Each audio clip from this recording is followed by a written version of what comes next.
Yeah. Yeah. Hold on. Oh, so okay. So it looks like I'm live, but I think I'm unlisted, just in case. Let me just double check. I'm, s-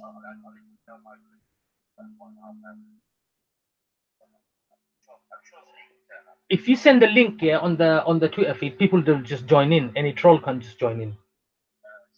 So what you can do, I'll send you the video link. You share the video link, not the Hangout link. Okay, okay. 1 second. 1 second. Let me just show you that now. Videos. Where am I? Where am I? Where am I? Here I am live. Copy link. Going to WhatsApp. Okay, here.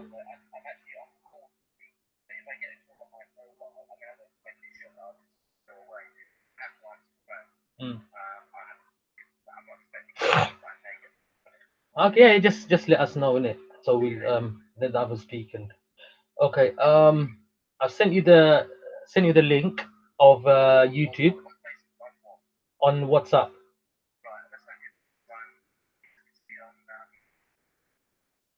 On Twitter. On Twitter, you mean? Why? Why can't you do it on WhatsApp? Hold on. Let me do direct text then. I just sent it to you direct text.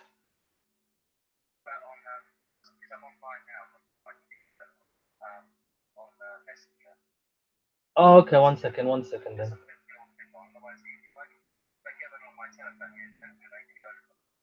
Okay, 1 minute. 1 minute. Paul Williams. Okay.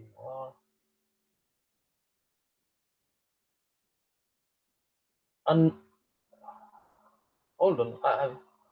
You have to. Which Paul? Which? What is your Have you got? What is your What do you call it? On Wow. Telling me to sign in and everything. Hold on a second. I might as well just not email. Hold on a second. Oh, can you activate your thingy? On Twitter. Twitter. Okay, I'll send it via Twitter. 1 second. So Paul Williams, where are you?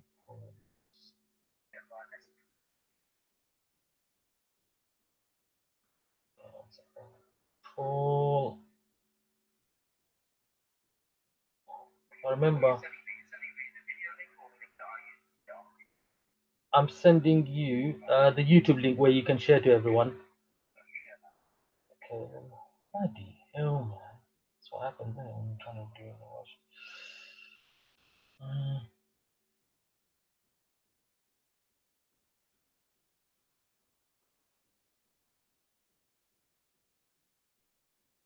Oh, there you are. Found you. Okay, I sent you the link on Twitter. Did you get it? And I'm sending you the Hangout link. Um,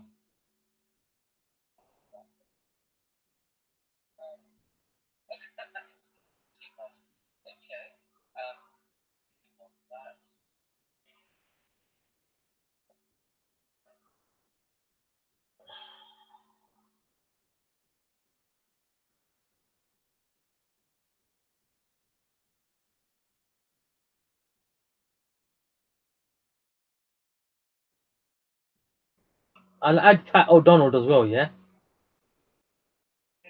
he's a guy who he knows about a lot about far right stuff. He's a comes to Speaker's Corner. He's an Irish non-Muslim, but he is totally against the far right, Tommy Robinson and all that. All right, so I added him. Yeah.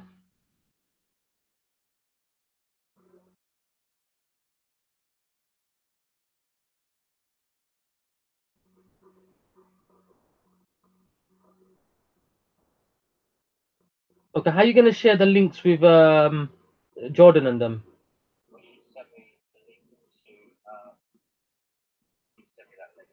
Okay, this is the link now.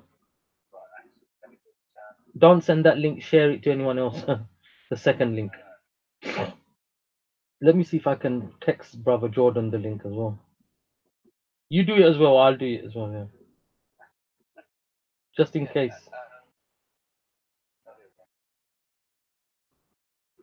Send Isa. I don't know where is Isa.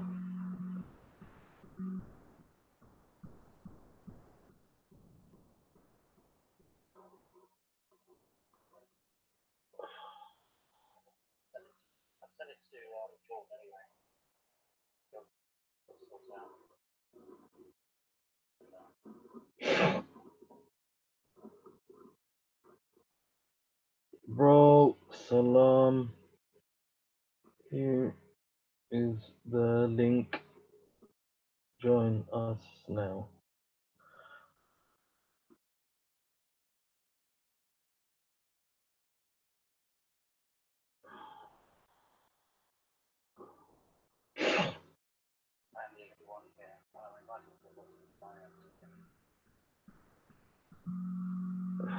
Have you joined the link?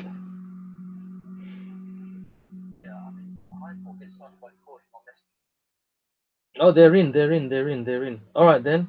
Jordan's in. Pat Donald's in. Yeah, I did in.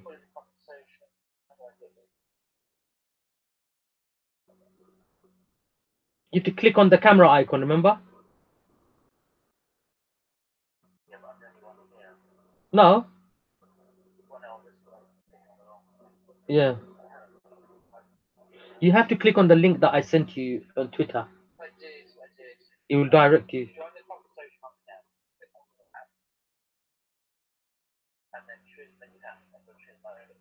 Yeah, which one do you want to sign in from? So click on that.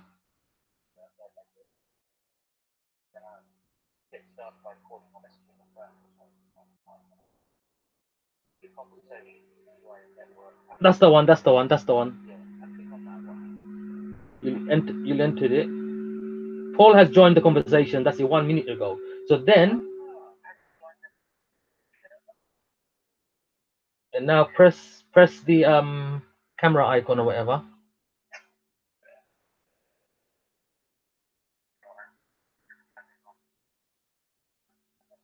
You just click on the, as soon as you signed in with the camera, just click on the camera again. It'll say switch off or something, or just auto switch.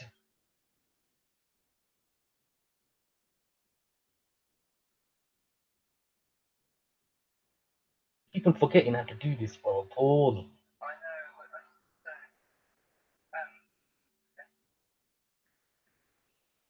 Hold on. You're in the chat, back chat, but I can't see you on the hold on.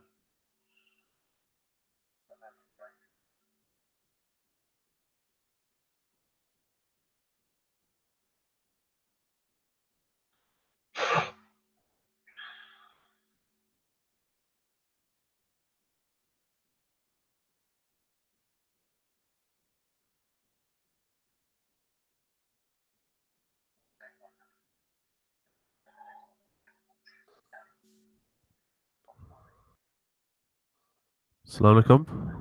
Alaikum salam, Isa. Are you okay? Hold on a second, brother. Just waiting for Paul to join us because he's having issues. What about That's it. Jordan? Yeah, click. Yeah. Where are you going live?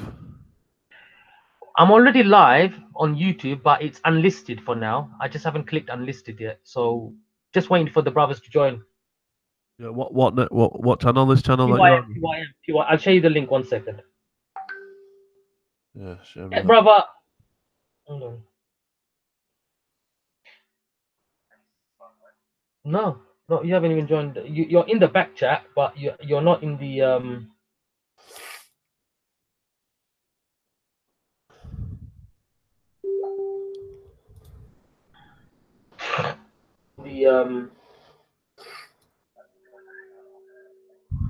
Right, I've got that now, so I can see the comments, bro. How's it going, bro? Alhamdulillah, brother. Alhamdulillah. Can you text Jordan, see what's his delay?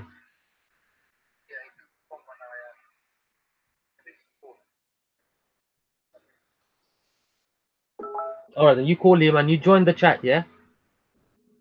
All right. 1 second. Hangouts. Jordan's in. He's in. Hey, join the.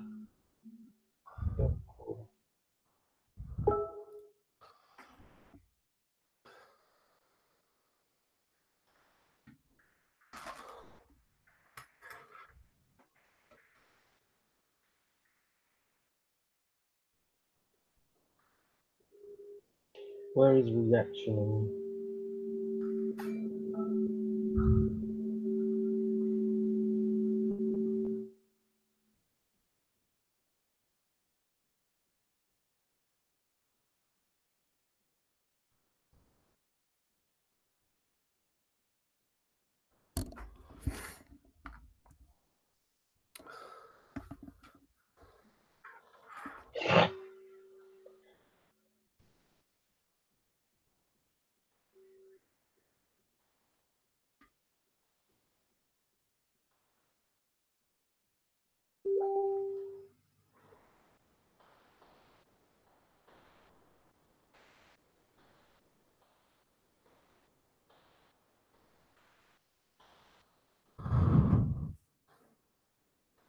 Yeah, Salam alaikum, Brother Jordan.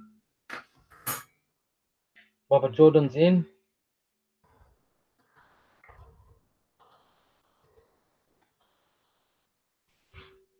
Cameraman, yes.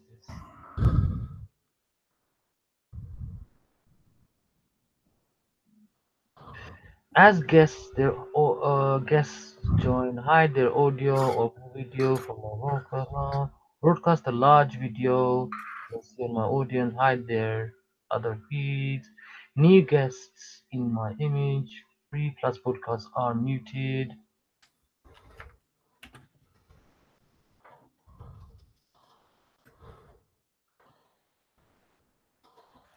So I can click that. Presents everyone and hide from broadcast. Brother Paul, you're in, but Brother Jordan, can you hear us? Because we can't hear you yet.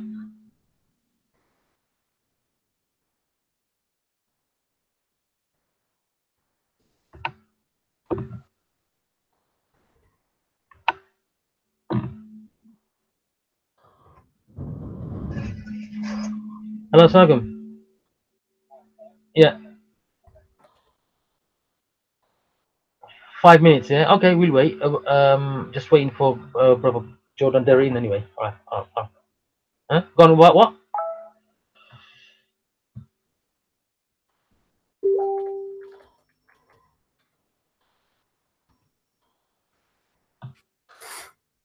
So hold on a second, brothers. Where's reaction? Welcome, salam. Thanks for the invite. May join in a while. Currently in a live stream. Who's?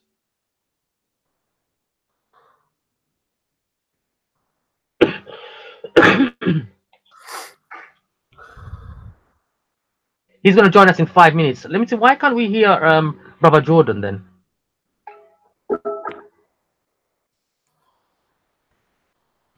I'm on the Hangouts file of shit. Can you? Can you? Let me see. Are you muted or something? You're muted, Brother Paul. That's unmute yourself, Jordan. Unmute.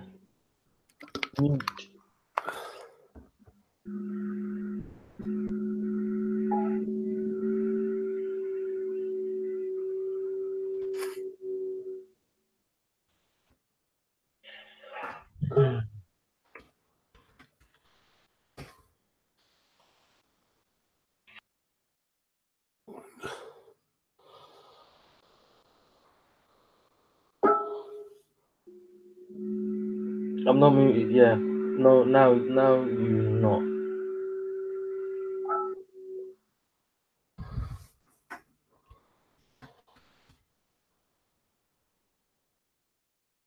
But why can't we hear you?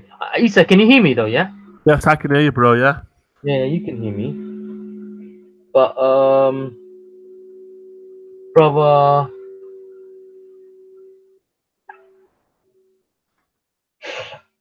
Okay.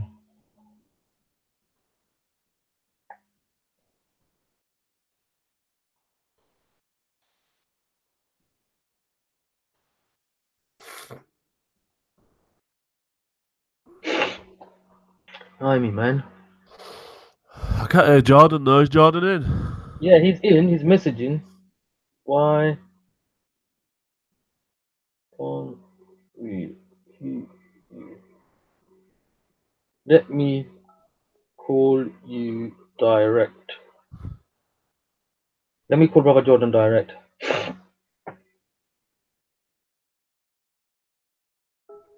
Can't hear you either.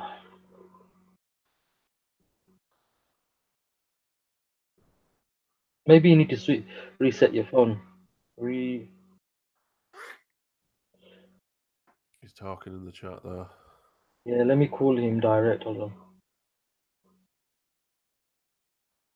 Yeah, he needs to reset his phone. Brother Jordan. Speakers call. Is that him?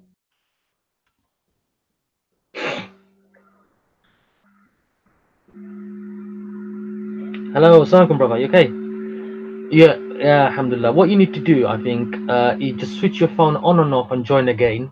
And you joined these chats before, so I'm sure you know what you have. You just press the video icon, and obviously you've done all of that, yeah. And is your sound on low though? Like, yeah, yeah, yeah. That's it.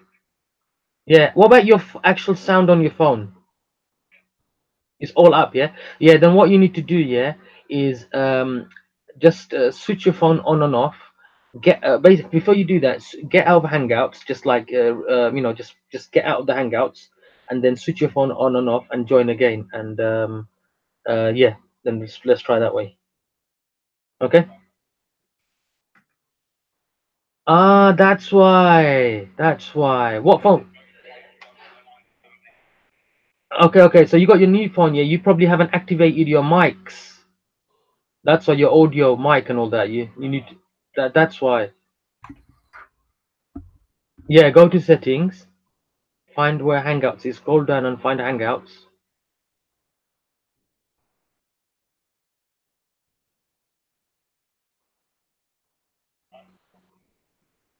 Is it? What about video? Check the video. Is it on? Just put the video thing on as well. Just temporary, just for now. So then you can switch it off. You know, you've when you look at do a video call, you know that video icon. Click on that. Let me see if we can see you.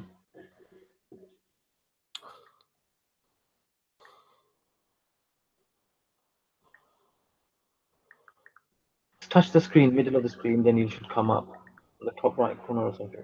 Oh yeah, you're on the phone with me. That's why you can't do it. Which phone are you using? Are you? Oh yeah, you'll have to. If you have any issues, why don't you use your old phone and use your new one to read the comments? Just use the Wi-Fi through it. Yeah, yeah. Just put it on charge. And while the other one is on charge, why don't you just switch your phone on and off and see is there any updates on your Hangouts? What don't you like him? No, no, no. He's against IRA and all that stuff. He's against all of the far right, Tommy Robinson and all that. So Who's he yeah, talking yeah, about? alhamdulillah. Alhamdulillah.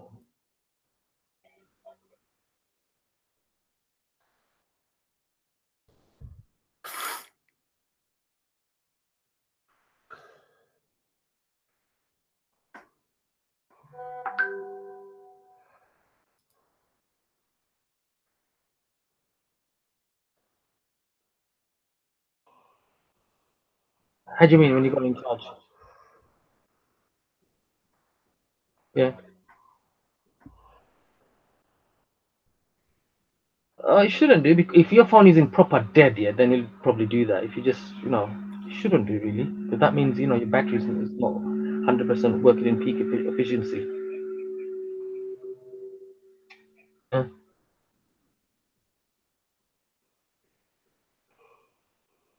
Yeah, it's probably that. Yeah. Why don't you just, yeah, just so obviously while you're on the phone to me, you can't do it, innit? Yeah, yeah. Go on. Yes, show. No, we can't start the show until you and Brother Paul join. Brother Paul's got a phone call, so he's on the phone, and so until he finishes his phone call, so we're not starting it. All right. Okay. We wait for you. Yeah. All right. Bye. So yeah, we're just waiting for the others to What is it? I'm not live yet. We got 3 viewers. So who is viewing? Hang on a minute. I can hear you guys now. Hello, Jordan. Salam alaikum. Yeah. Hang on a minute. Yeah, cool. What happened? Say, it must be your magic phone call. How do I turn So touch the camera icon and I'll go off. Let me put that on.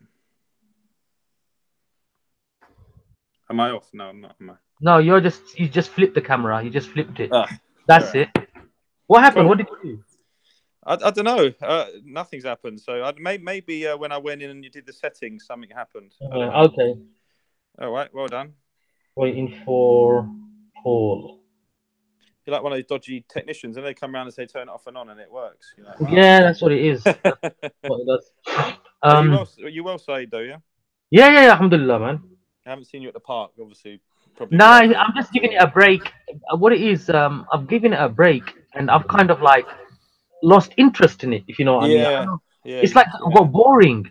You know what it is when you're in the loop, you have to know everything. When you're out of the loop and you miss the things, it's a nice feeling, isn't it? I guess. Yeah. Now what it is, I'm not really watching any of the Speaker's Corner drama videos, and I feel much better. You know, like I feel like it's easy to ignore these people. You know, when you watch all this rubbish and fill your head up. And when someone's chatting about you, you can't help yourself to react. Exactly. So now it's so easy for me to. Yeah.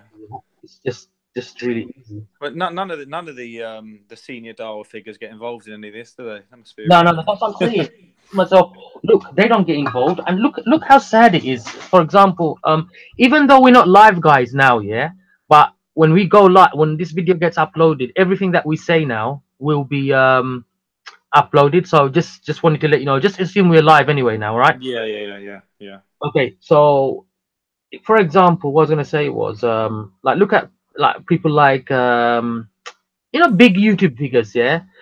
There's bare videos done about them, bare people making comments, yeah. They don't jump on every single comment, every single person who made a video about them, and they don't go on the attack. They just ignore them, don't they? Yeah.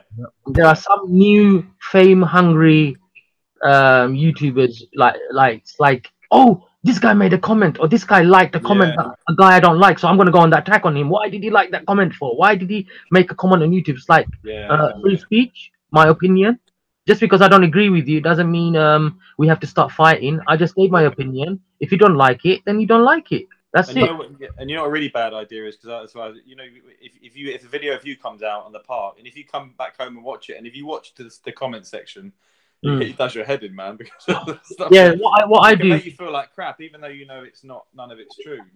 No. What it is, because you're new at this, that's why now to me now it doesn't make a difference, because I don't read it. The best thing to do is, all right, I know you can't help yourself. Maybe if you get by mistake read one or two comments, and after that just don't go back on it. Because me personally, 90% of the videos that if I'm doing, or even these hangouts, I don't watch it back myself again. Yeah, I just don't have the time. Yeah. And for example, bro, Jordan, yeah, if I see you making a comment somewhere or something like that, yeah, why should I worry about, say, a guy in, say, for example, in Manchester or in Japan, yeah, who doesn't like me, who doesn't like my opinions, and then my man makes a reaction video about me, or just angry with some of my opinions that I have. Now, why should I go on the, oh, now I'm going to make a video against you and attack you? Why should I care about every single person? Exactly. And it's very fickle, because you'll see the same guy liking you 2 weeks later. So none of it means anything. It's just that's it. trolling, isn't it? It's absolute brain dead trolling. That's it. These online people, they don't really what is it? Hold on a second. they don't really know you, but they what was I gonna say? They'll see you for 5 minutes, half an hour on a video, and they'll think they know who you are and start judging you and whatnot. Yeah, yeah. You know. So it's just crazy. Video is unlisted now. Let me send them the link. Brew. 1 second. Bro. Add people. Issa, you there? I am, mate. How are you? Are you falling asleep? No, mate. No, I'm just doing something at the minute, but Yeah, maybe I probably don't want to know what it is, do I? yes, of course you do. Hello. Yeah, just join the chat. They're all in. He's playing FIFA. Nope. Let me guess. You are The video cooking a steak. The beautiful steaks that I do.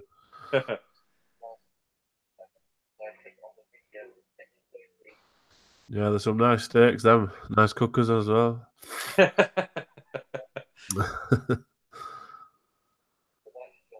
Have you put your size in the WhatsApp for the t-shirt? What t-shirt? For Umrah? What t-shirt? Just look in the WhatsApp group, mate. Put your size in. I like it tight fit. Is that allowed in Mecca? I want extra small. Have what you want, mate. Haram. Haram. I should probably go for large. You just click on the link and hold on. It's probably because COE's live at the moment. Is he? What is your Hangout email? Hangout email. I'll just send you via email. It'll be better. I think it'll be easier. COE's laughing. What do you mean? COE's live. He's got something on race realism. Oh. Yeah, the one that you sign in. Yeah. So give me the one that Google one. Yeah.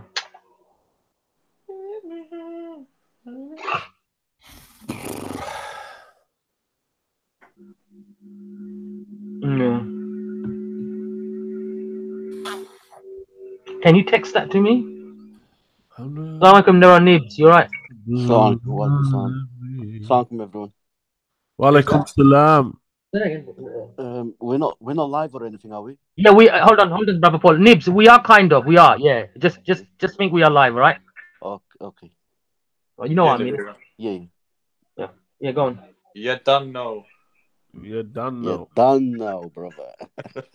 How are you? Okay? Yeah, you well? Yeah, it's been a while, man. Yeah. So, what's happening? Yeah, I'm done these. This is only my third live stream ever. You got rid of your Christmas tree, yeah? Sorry? You got rid of your Christmas tree. Okay, hold on. Yeah, you know what? Bravo. It was a challenge. Yeah, everything all right though, yeah? Yeah, no, my Christmas tree's down. Yeah. Everything's good. You know, it's tough over that time of year because everyone's out partying. And you're stuck indoors, but you know, is what it is. This is your first Christmas. The greater reward, eh? Yeah, well, I went to the masjid on Christmas Day, which really helped because you got to get out away, haven't you? That was good, man. Big change for you. Yeah. Paul William. Yeah, there you go. And invite. Say talking off the chat, man. Can you check? Can you find it? Let me put him on mute. That's better. That's how I deal with Christmas. I go on conferences and that. Yeah, wasn't there a conference in Birmingham or something? That's what I went to, yeah. The Salafi conference, was it? Yeah, Green Lane Masjid. Yeah, how was it? The problem was we went on the wrong email address. Okay, so we got live, Anli. Yeah. Okay, I'm gonna go live 1 second, yeah? We're live anyway, so but I'm just gonna click unlisted. I'm just gonna click unlisted. Hold on. Assalamu alaikum, Paul. Salam, hello. How is let me guess, is it Leeds? We are. Leeds boys are coming. Oh god. Shocking. You sound like you got a cold, Issa. Yes, I've got a cold. I'm glad though because I'm glad though because Why? if it were next week, I'd be good. I'm glad you got a cold as well. Well, what's up? All right, we're live. Yeah, we're live. What's happening? What's happening next week, Baba Isa? We're going to Umrah, me and Jordan. Oh yeah, mashallah. That'll be It's good. a big group of us. Big group is going to Umrah. Amazing. Yeah, inshallah, I'm planning one in the future as well. Like, hopefully, I'm going to take a couple of other Revert. You, bro, Jordan. Let's see if we can get the funds and everything going. Yeah, do one like that. Yeah. Inshallah. Hold on, let me share the link. Fire show. Just found out I'm gonna have to shave my head though on the way back. Don't worry, your hair goes quick. Wear a toupee when you come back. Got that Brother convict Jordan, look for a couple of weeks. Brother Jordan, yeah. Just look at it this way, yeah. It's look, hold on. It's for Allah, yeah, and it's No, just. I'm only kidding. I'm happy. Yeah. I know. I was thinking a little bit like that. Oh no, my hair, this, that, the other. Then I thought, then I thought to myself, you know what? It's only for Allah once. What hair will grow back and this and that, and then I thought, how dare I think like that? Shave it off quick. No, you know? I'm not precious about my hair and stuff or anything like that. Yeah, you're not that vain, Jordan, are you? I am vain, but just not about the hair. I'm losing it anyway. I'm losing it all over the place. Yeah, it'll come back quicker. It'll come back thicker. Come back thicker. Yeah. I don't know if that's actually true. The problem is, when I don't go live. Sorry, I mean when we're unlisted and then I go live first, then I unlist the video, the notification alert don't go off. So we're not live yet. We're not live yet. We are live. We are live. Everything that we spoke about, everything is on air. But I've unlisted it, so anyone can join us now on the live chat, not on the panel, but on the live chat. It's just that because I went live first, but I was unlisted. You won't get that. But anyway, hopefully people are slowly joining anyway. Said, I'm gonna end this call. Yeah, I was gonna join on a different phone. Yeah. All right. Yeah. Hurry up and join in it. All right then. I was gonna say. Yeah. So, brother Paul, you might as well take it away, and I'll mute myself. You start the show. Thank you very much, Syed, and salam alaikum to the brothers. Last Friday, someone called Anne-Marie Waters from the For Britain party was live online on the Mani Cinder show. It was streamed live on January the 4th, and she was on as a special VIP guest. And with her loveliness were people like Steve from Speaker's Corner, and our good friend Raj, and a few other people as well. And in that broadcast, which lasted an hour and a half, she was on for an hour. She had to dash off. She said some very interesting things, which were accepted by the people there. And I'll just give a quote. So she said initially at 6 minutes 40, if we want to keep Islam out of Britain, and by the way, she does, she thinks Islam is evil.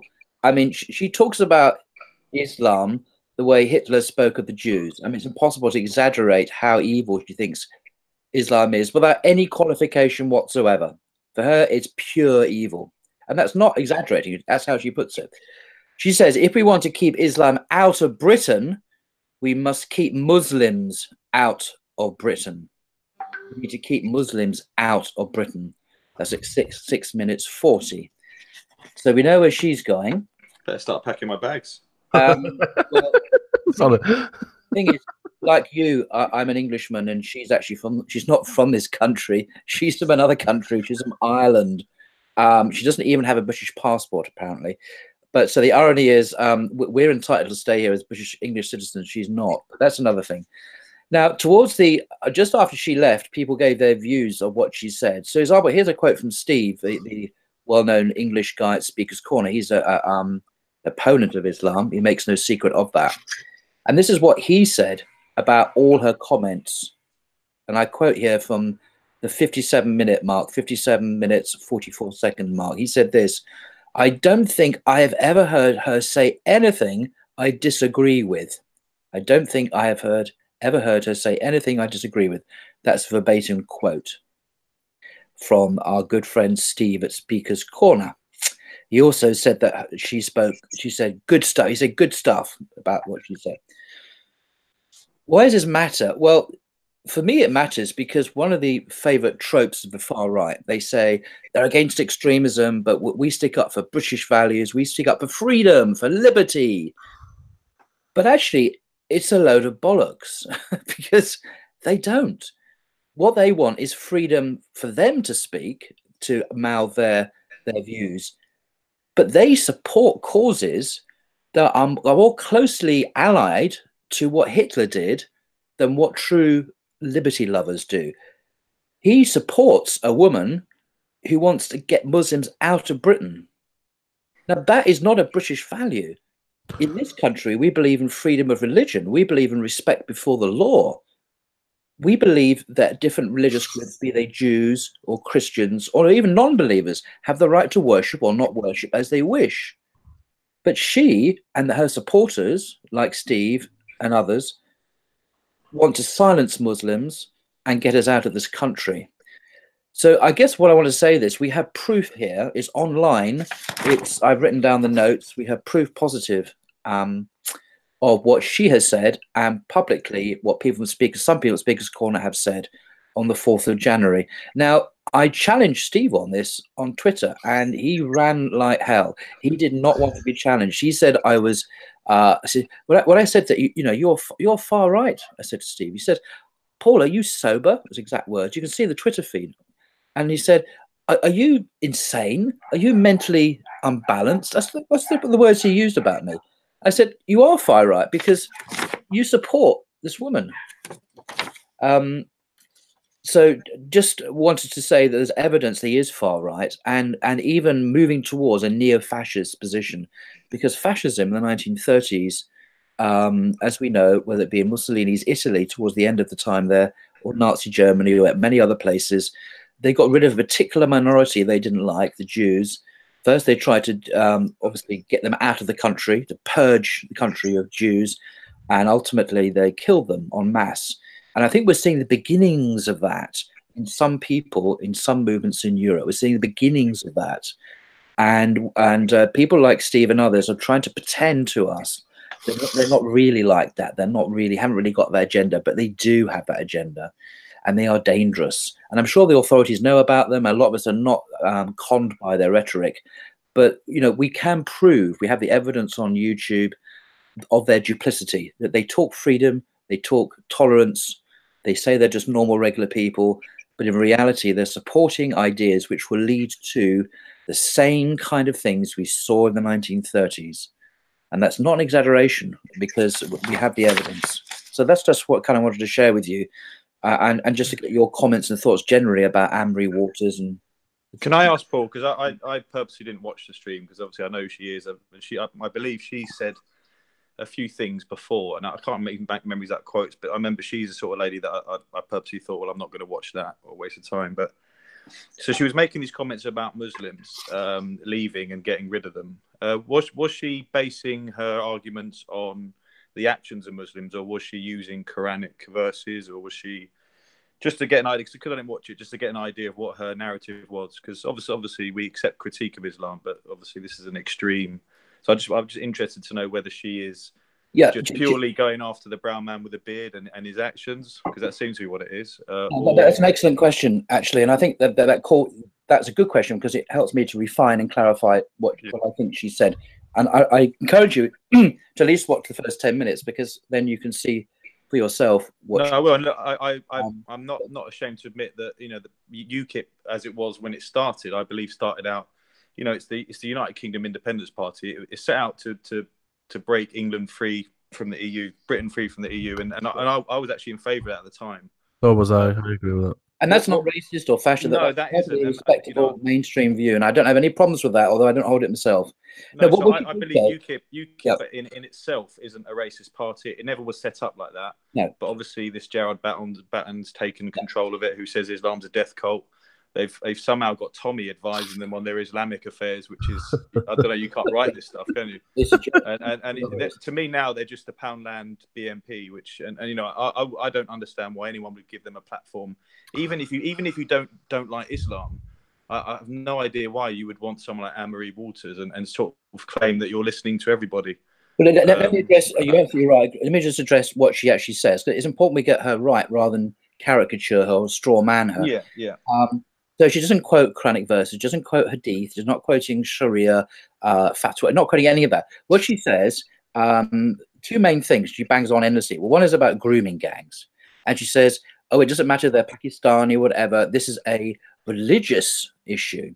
And she's very keen to differentiate between the religion and the people. So she says, you know, the thing is brown people, she said, that's her expression, brown people, anyone else, she's only against the religion. And I'm not sure I believe that distinction is true for her. That's what she says. So it focuses on Islam. The other thing which really gets her goat is she says Islam totally disrespects women. Islam is so bad to women, it intimidates and oppresses. So it's the grooming gangs and the no respect for women, which she thinks Islam teaches, which of course we know is baloney. But because of the bad behavior of some Muslims, you know, it's like saying in Christianity, well, the KKK represent Christianity, therefore Christianity is racist. It's a ridiculous argument, but that's what she does. She never quotes any hadith. On this program, she never quotes a single hadith or any Quranic, because there are plenty of Quranic verses which talk in very high terms of women, how they should be honored and respected and treated with great respect, and lots of hadiths, of course. So this is what really angers her and a great deal. Now, the grooming gangs issue has nothing to do with Islam. She is teaching that Islam teaches that Muslims, and she says this, Islam says that Muslims can rape girls, especially white non-Muslim girls, as if there's a fatwa, as if there's a hadith that says this. It's complete baloney. But rape in Islam is extremely serious crime that can be punishable by death. If you look at the Mutawata, there's the earliest collection of legal hadiths that Malik put together. Rape is punishable by death. It's all sex outside of marriage is a serious sin in Islam.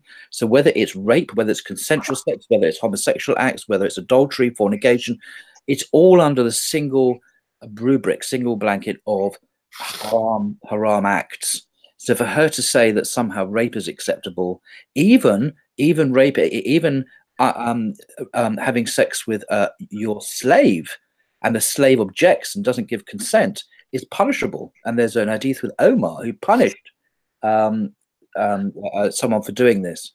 Brother Flo, is it servant or is it slave? It was a slave. There was a hadith about that, you know, because can you just you know, rape a slave, basically? No, you can't. And Bassam Bazari, I can't remember his name, on his wonderful website, Call to Monotheism, has a great article on this with lots and lots of hadiths and very early fatwa on this. There's a serious crime even to force a slave, your slave, I mean, to have sex with you. Yeah. So can I ask Paul, because obviously I can imagine there's quite a few of those things she's going to say that, you know, they're the old classics, aren't they? But was she, what was I going to ask? Did she, what were the gentlemen on the panel like? Because obviously she's saying this stuff. And I think from what I understand of Manny Cinder, he may lean to the right, but I don't particularly see him as far right. Surely they were pulling her up on these things and taking her to town on it. Because I take it you're not being sarcastic. No, Manny Cinder, at the end of the hour, people who were on the panel were asked exactly what you just said. What did they think? And Manny Cinder began by saying that he is still completely supportive of her. Wow. So, and he didn't pick her up on this, by the way. Completely supportive. And then Steve, as we know, just repeat what he said at 57 minutes. I don't think I've ever heard her say anything I disagree with. Or to put it in plain English, I agree with everything she's ever said. Which is weird, because even the best people I've ever met, I don't agree with absolutely everything they've ever said. I mean, you know what I mean? Because people are human and they make mistakes and they say silly things sometimes. But Steve goes beyond that. For her, he agrees with absolutely everything she's ever said. However, the one person who did indicate a note of dissent was Raj. And Raj seems to have evolved in his thinking. He actually thought that she was going a bit too far in wanting to get Muslims out of the UK. And this became a little bit of a discussion when Raj actually dissented from this or questioned it and thought that, you know, she was just alienating all Muslims and we shouldn't just be attacking Islam and that we should be more inclusive, he says. So he actually introduced a note of moderation, but it didn't come from Steve. It didn't come from this guy Mani Cinder. I think Raj, from what I've seen, you know, I've watched him a little bit recently, and I think he's he gets a big rap for being Islamophobic and stuff. And there's no doubt that he's sort of in this, you know, for sort of, you know, getting views out of Islam. But he does appear to have barriers. He won't curse the Prophet. He won't. There's certain things he won't do anything against the Quran. There are certain things that he does seem to have. I'm surprised Mani Cinder wouldn't pick them up on it, but.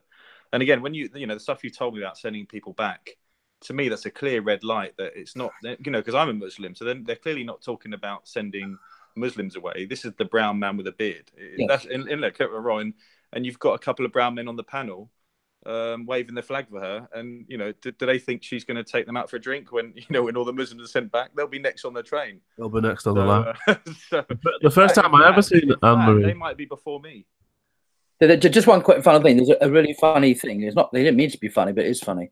They said that there is one. Anne-Marie Waters said there's one Muslim that she would happily invite to live in this country, and I thought, wow, there's a Muslim she would like to come. You know, this obviously proves that well, maybe we're wrong to think badly of her. Maybe she likes some Muslims. And do you know this Muslim is?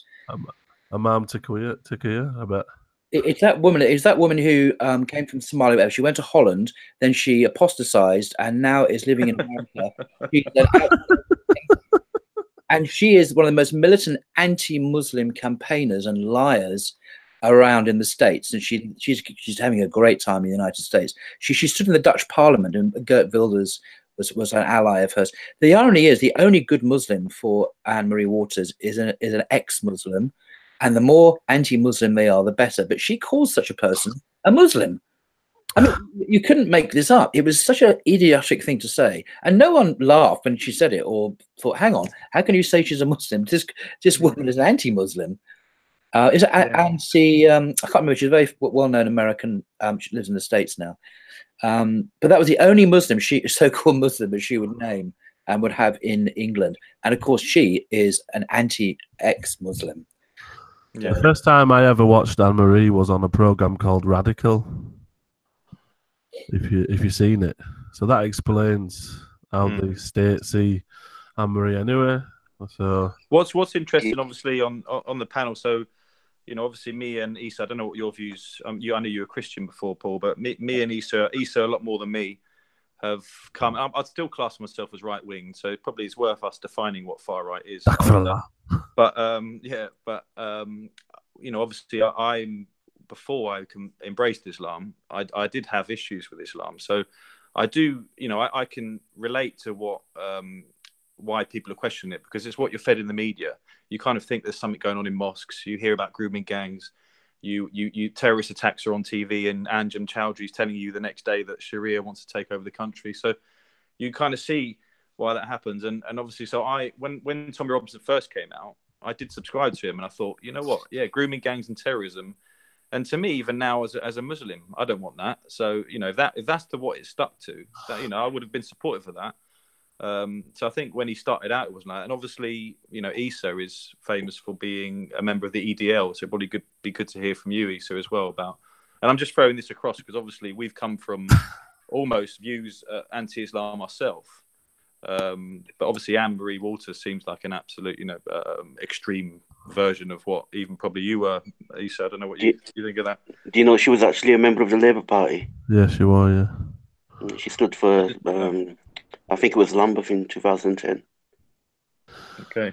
With me, I live in the north, so that's where all the grooming gangs have happened. So it's a lot stronger up here to get, you know, when is it the water or the diet? What is it? Is it the weather, perhaps? What is you lot up north? I would love to know what causes these Pakistani guys to do what they're doing up here in the north, because I don't know. I'll be honest, it's not just Pakistanis. It's the media will just concentrate on the Pakistanis. Yeah, because it's a lie to say it's just Pakistani. No, but I'm not saying it's all Pakistanis. I didn't generalize. I'm just saying it. No, not you. I'm just main point because that's the narrative out there. The main point that Anne-Marie's talking about is the Pakistanis. She's not talking about anybody else. Yeah. It has happened, and it is happening. It has happened, so we have to talk about it. And yeah, we can't condone it. Yeah. So the thing is, the thing that Anne-Marie misses out is that we don't condone these people's behaviour. If they come back in the community, we won't accept them if we knew who they were. Yeah. So she'll be well aware. Anne-Marie Waters be well aware of the the Quillian report, and I know this has been, and I know there's different government reports on these things, but I think pretty sure all those people in high positions know that the grooming gang statistics were pretty much almost fraudulent, weren't they, in their delivery? I'm not saying there wasn't Pakistani grooming gangs, but it was seen pretty obvious to me when I researched that they were missing out a lot of other crimes and throwing in, on-street grooming where you're likely to have Pakistani men working, whether it's in the shops or in the taxis.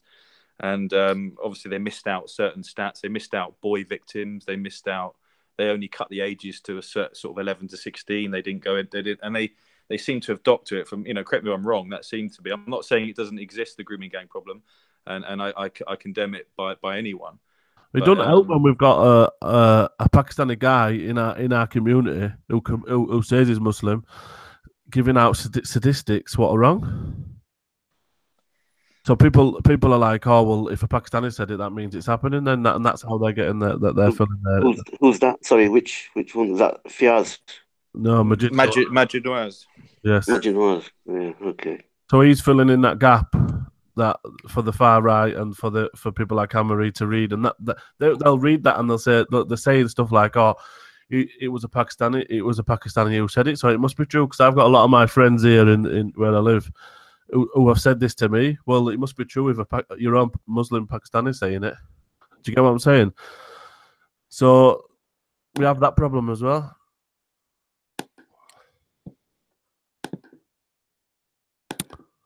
Just to clear, the lady who Anne-Marie Waters is happy to see in the UK is Ayan Hershey Ali. She was the Somali immigrant and who was from a Muslim background, but she has publicly renounced Islam, is now an atheist, but's become a big campaigner against Islam. And this is the Muslim that Anne-Marie Waters refers to, that she would like in the UK, which is a joke, isn't it? It just shows the only good Muslim is an ex-Muslim. And she goes on about liberty and respect and the rule of law, but really Anne-Marie Waters is a bigot and a demagogue. And it's useful in the she mentioned that she was a member of the Labour Party originally. Do you remember a guy? You may not remember a guy. I don't remember him. You may have heard of a guy called Oswald Mosley. In the 1930s, Oswald Mosley was a Labour politician in Parliament, a Labour MP. He left the MP and ultimately he became a fascist, and he founded the British Union of Fascists before the Second World War and was an ally of Hitler. And when the fascist movement in this country was really popular, and when the Daily Mail supported it, they supported the black shirts, as they were called. Well, Lord Mosley was a former Labour MP who moved to the right, appealed to a very popularist kind of agenda, and got a lot of support amongst industrialists and newspaper people and working people. But it's interesting, the trajectory is similar from Anne-Marie Waters. You get, so even though he was an open fascist, he called himself a British Union of Fascists, he wasn't kind of reactionary. He was he was pro-working man. He was pro-British people, he said. But he didn't like Jews. All the usual stuff. And during the war, he was interred. The government interred him. They locked him up in Pentonville prison under emergency legislation, and he lived to the 1970s, I think, 1980s.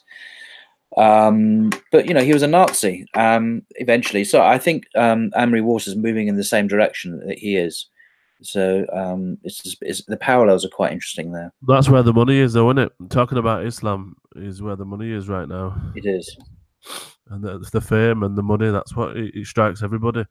That's why we've got to be careful, inshallah. You look at Tommy Robinson with his Yeah, just short of £1 million house, 900,000 house.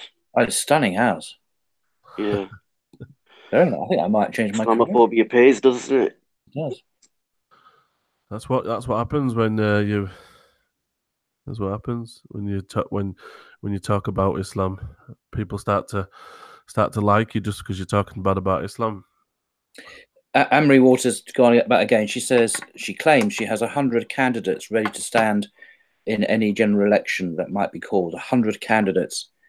That's quite a big number of candidates. So she's thinking big. I'm not saying she's going to get anywhere. Maybe she'll just die out. But you know. Why do you think? Can I just ask you, as you know, you weren't always Muslims. Why do you think there's so much hate out there towards us? I think I know the reason, but we're not going to want to hear it if Some of it's our own doing. Do you think it's a terrorism? Like the homegrown, so-called homegrown. Ignorance, a lot of the ignorance as well. Stems that around people like, for example, when I first started going to the mosque, people told me that I had to get rid of my tattoos. It's ignorance, isn't it? I think some of it's cultural, some of it's on education as well. That could be a major thing as well, culture. Yeah. Well. But some people say you can't have a box beard. Yeah. The problem is but there is another reason which is very un-PC to say, and I think we all know what it is, and it's difficult. It's not a fact. It's a feeling, and you've got to change. I mean, we can do this as English, but we can switch our hats around. If we just stop. If we stop thinking as Muslims for a second and we go back to the time when we were just English guys, there is a perception that's very widely held in England that our country has been invaded by a very large number of immigrants from very different cultural and ethnic backgrounds that we had no say in at all. This was never something that we were consulted about, we were asked to accept. And it's now impossible to criticize us publicly, or at least openly, because you're accused of being racist. And I think there's a lot of resentment against communities that are perceived not to integrate and not to be very similar to our own. For example, when I go to France, when I have a place there, it's not, I don't have to integrate with much effort. I mean, I have to speak French, of course, because I'm not, but I look the same, I understand their culture. It's not much different from English culture. But when you have people, say, from a very, very different culture, say from Afghanistan or, I don't know, any other place, and a large number of them come to a country where they've not been welcomed by the host population. I'm not saying they're here legally. They're here legally, usually. But when they're not here with the welcome and consent of the population at large, that creates problems. And that has been a source of resentment. I think it's one of the fuels for Brexit, is people have just say, look, we don't want any more immigration. Muslim immigration is more problematic because historically there's been, go back over 1,000 years, this civilizational mistrust, civilizational misunderstanding between the Muslim world, whether it be the Ottoman Empire, whatever, Turks, whatever, and the West. And there has been, military tension and military conflict historically. If you think of Spain, you think of Lepanto, you think of the gates of Vienna, and so on and so on. So there's historical reasons, cultural reasons, but also that we, as identifying in a non-Muslim English way, many people feel that they've been put upon and their communities and lives have changed in ways that they never consented to. Now, is that a bad feeling? Is it a wrong feeling? It's a feeling. And I think other cultures in the world have felt or would feel similarly in a similar situation. And this is uncomfortable for us because we find ourselves in both communities, in the Muslim and the, but I'm not a Bangladeshi, I'm not an Afghan. So I'm invisible in that sense to the host community. But on the other hand, I identify with both communities. So I think that's the uncomfortable thing. I don't think we're dealing, say, with racism as an ideology necessarily. We're dealing with a sense that the people feel that their lives, their communities have changed, and they've had no say or role in this at all. That they have been the victims or the passive recipients of this change, and they don't like it. Many of them, they keep quiet because they know they can't speak out, because you're not allowed to speak out. You'd be condemned if you were. So I think that's an uncomfortable reality, which I'm sure we all know. So it's not just about Islamophobia or racism or bad people. It's much more deeper than that. Does that make sense? Yeah. Can we just welcome Reactionary as well on the panel? Well, Alaikum salam. How's everyone? Alhamdulillah, fine. Yeah. Did British integrate when they took over other parts of the world? So there's one comment. I'll say this: if you go to Spain, as one does go to Spain, you'll see a huge number of British people who live in their own communities, who speak only English, who go to the local fish and chip shop, who go to the local pub. They read the Sun in English. There's an English edition of the Sun in southern Spain, as there is in the Gran Canaria Islands. I've seen it myself. We do not integrate. We do not speak the language. You expect everybody else to integrate. We don't make the effort. And do you know what we call ourselves in Spain? We call ourselves expats. We're expats. We're not immigrants. Oh, no, no, no. Even though we are living in a foreign country permanently, we're not immigrants. We're expats. Yeah. So we are totally hypocritical. And the charge is we are guilty as hell. But that's okay, because we're just expats living in Spain. I think both are issues. Both are problematic. Reactionary, anything to add, brother? So what was the question? Why do they hate us? Yeah, Islam. Okay, why is Islam hated in the UK? Well, I think it's a bit deeper. I think the hatred of Islam goes back to the Crusades. Back to then, and it's continued. As for immigration, that is, I believe, a genuine factor people are disgruntled about, and the government continues to make decisions in spite of the people, not on their behalf. Indeed. And people vent their frustration at the people who they can visually see. They can't interact with the members of parliament. Well, they can, but they don't see them every day. But when you're at the bus stop, you see people who are immigrants. And I'll give you an example of something I observed. When you go to the bus stop, if you ever use public transport, you will notice that queues for the bus stop no longer exist. When I was a lad, people used to queue up. And if you jump the queue, you get told off, especially by the elderly people in the queue. Now, there's no such thing as a queue. People stand where they want, and then they all rush for the door. Even elderly don't get made way for to sit down. It's very different now. So certain cultural practices you might have grown up seeing don't no longer exist. Really good at queuing. That was one thing British were, very well known for, and that was, standing in queues correctly. But I mean, growing up in the 80s, 90s, we were still Muslim then, and there wasn't that much hate around. I think it was more after 9/11, to be honest. Yeah. Even when we were going to war with Iraq, look how many people joined the Stop the War coalition and marched. There was a lot of support then for Muslims. I think it was more when the attacks started happening on the UK, and a lot of the fear turned towards hatred.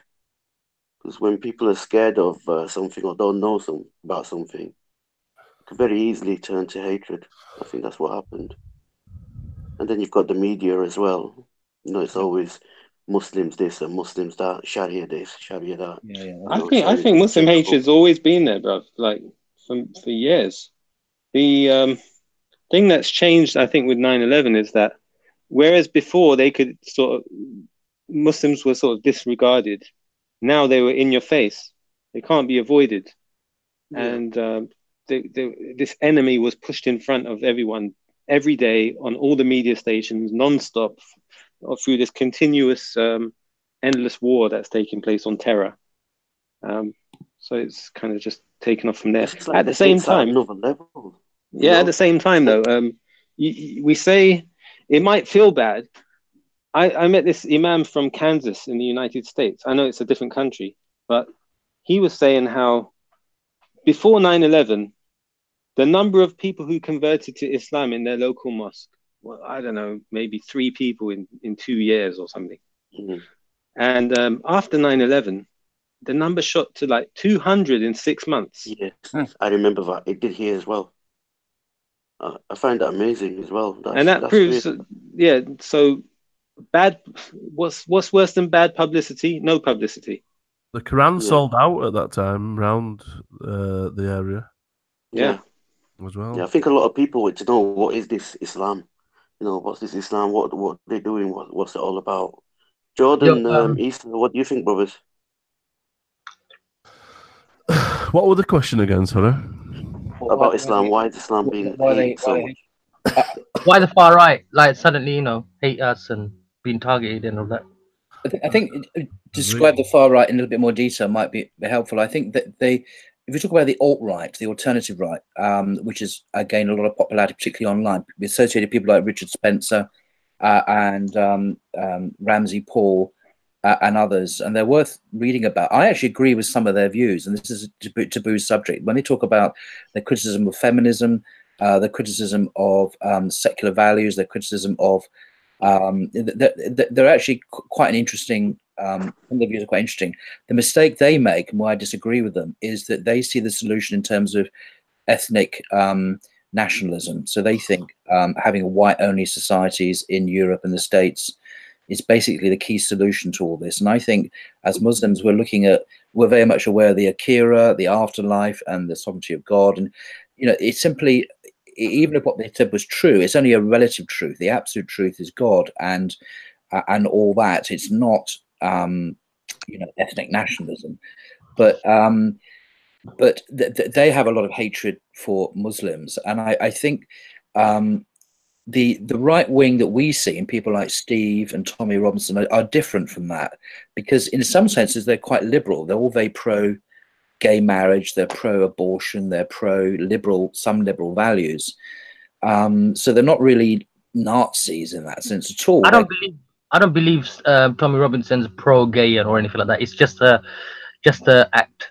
I think he's just. Well, I disagree. I think he is, and I think they're also, all of these groups like Tommy Robinson are Zionists. They're very pro-Zionist, unlike the alt-right, which isn't Zionist. They tend to be quite critical, very critical of the role of Jews as they perceive it in power, in influencing Western foreign policy, in you know, ruling the world. They see the Jewish conspiracies as a key to understanding a lot of this, and they're the hard alt-right. But these people like Tommy Robinson and Anne-Marie Waters, although they have a kind of fascistic edge to them, I think in many ways they're quite liberal. I mean, she's a lesbian, an outspoken lesbian. Yeah. And, you know, makes no secret of that. And she's never complained about Tommy Robinson being a homophobe. And so I think what they find offensive about Muslims is how dare Muslims not go along with this agenda? How dare we not say, like everyone else has succumbed, you know, gay marriage is a great thing? Or why don't we all support liberal values on education and so on? Well, you know, so we offend because Western culture is always changing, morality is always changing, you know, and because we're not going along with that and we're sticking to values which are rooted in timeless truths and not in the latest fashion for the BBC or the Guardian newspaper, that's offensive to some people because it means we're not part of the crowd that just goes along. And of course, the Quran talks about this very well. It says, you know, if you follow most of mankind, you'll be led astray. And that's what we're not doing. We're not following the crowd, and that for many people is a great sin. We should be doing that. Can this ask a question that's coming on the chat from DNF Bradford? It's more towards the Revert brothers. So if Issa, then Jordan, and then Brother Paul can answer. The question is, I want to know what the Reverts thought when 9/11 happened. So Issa, what was your personal thoughts when 9/11 happened?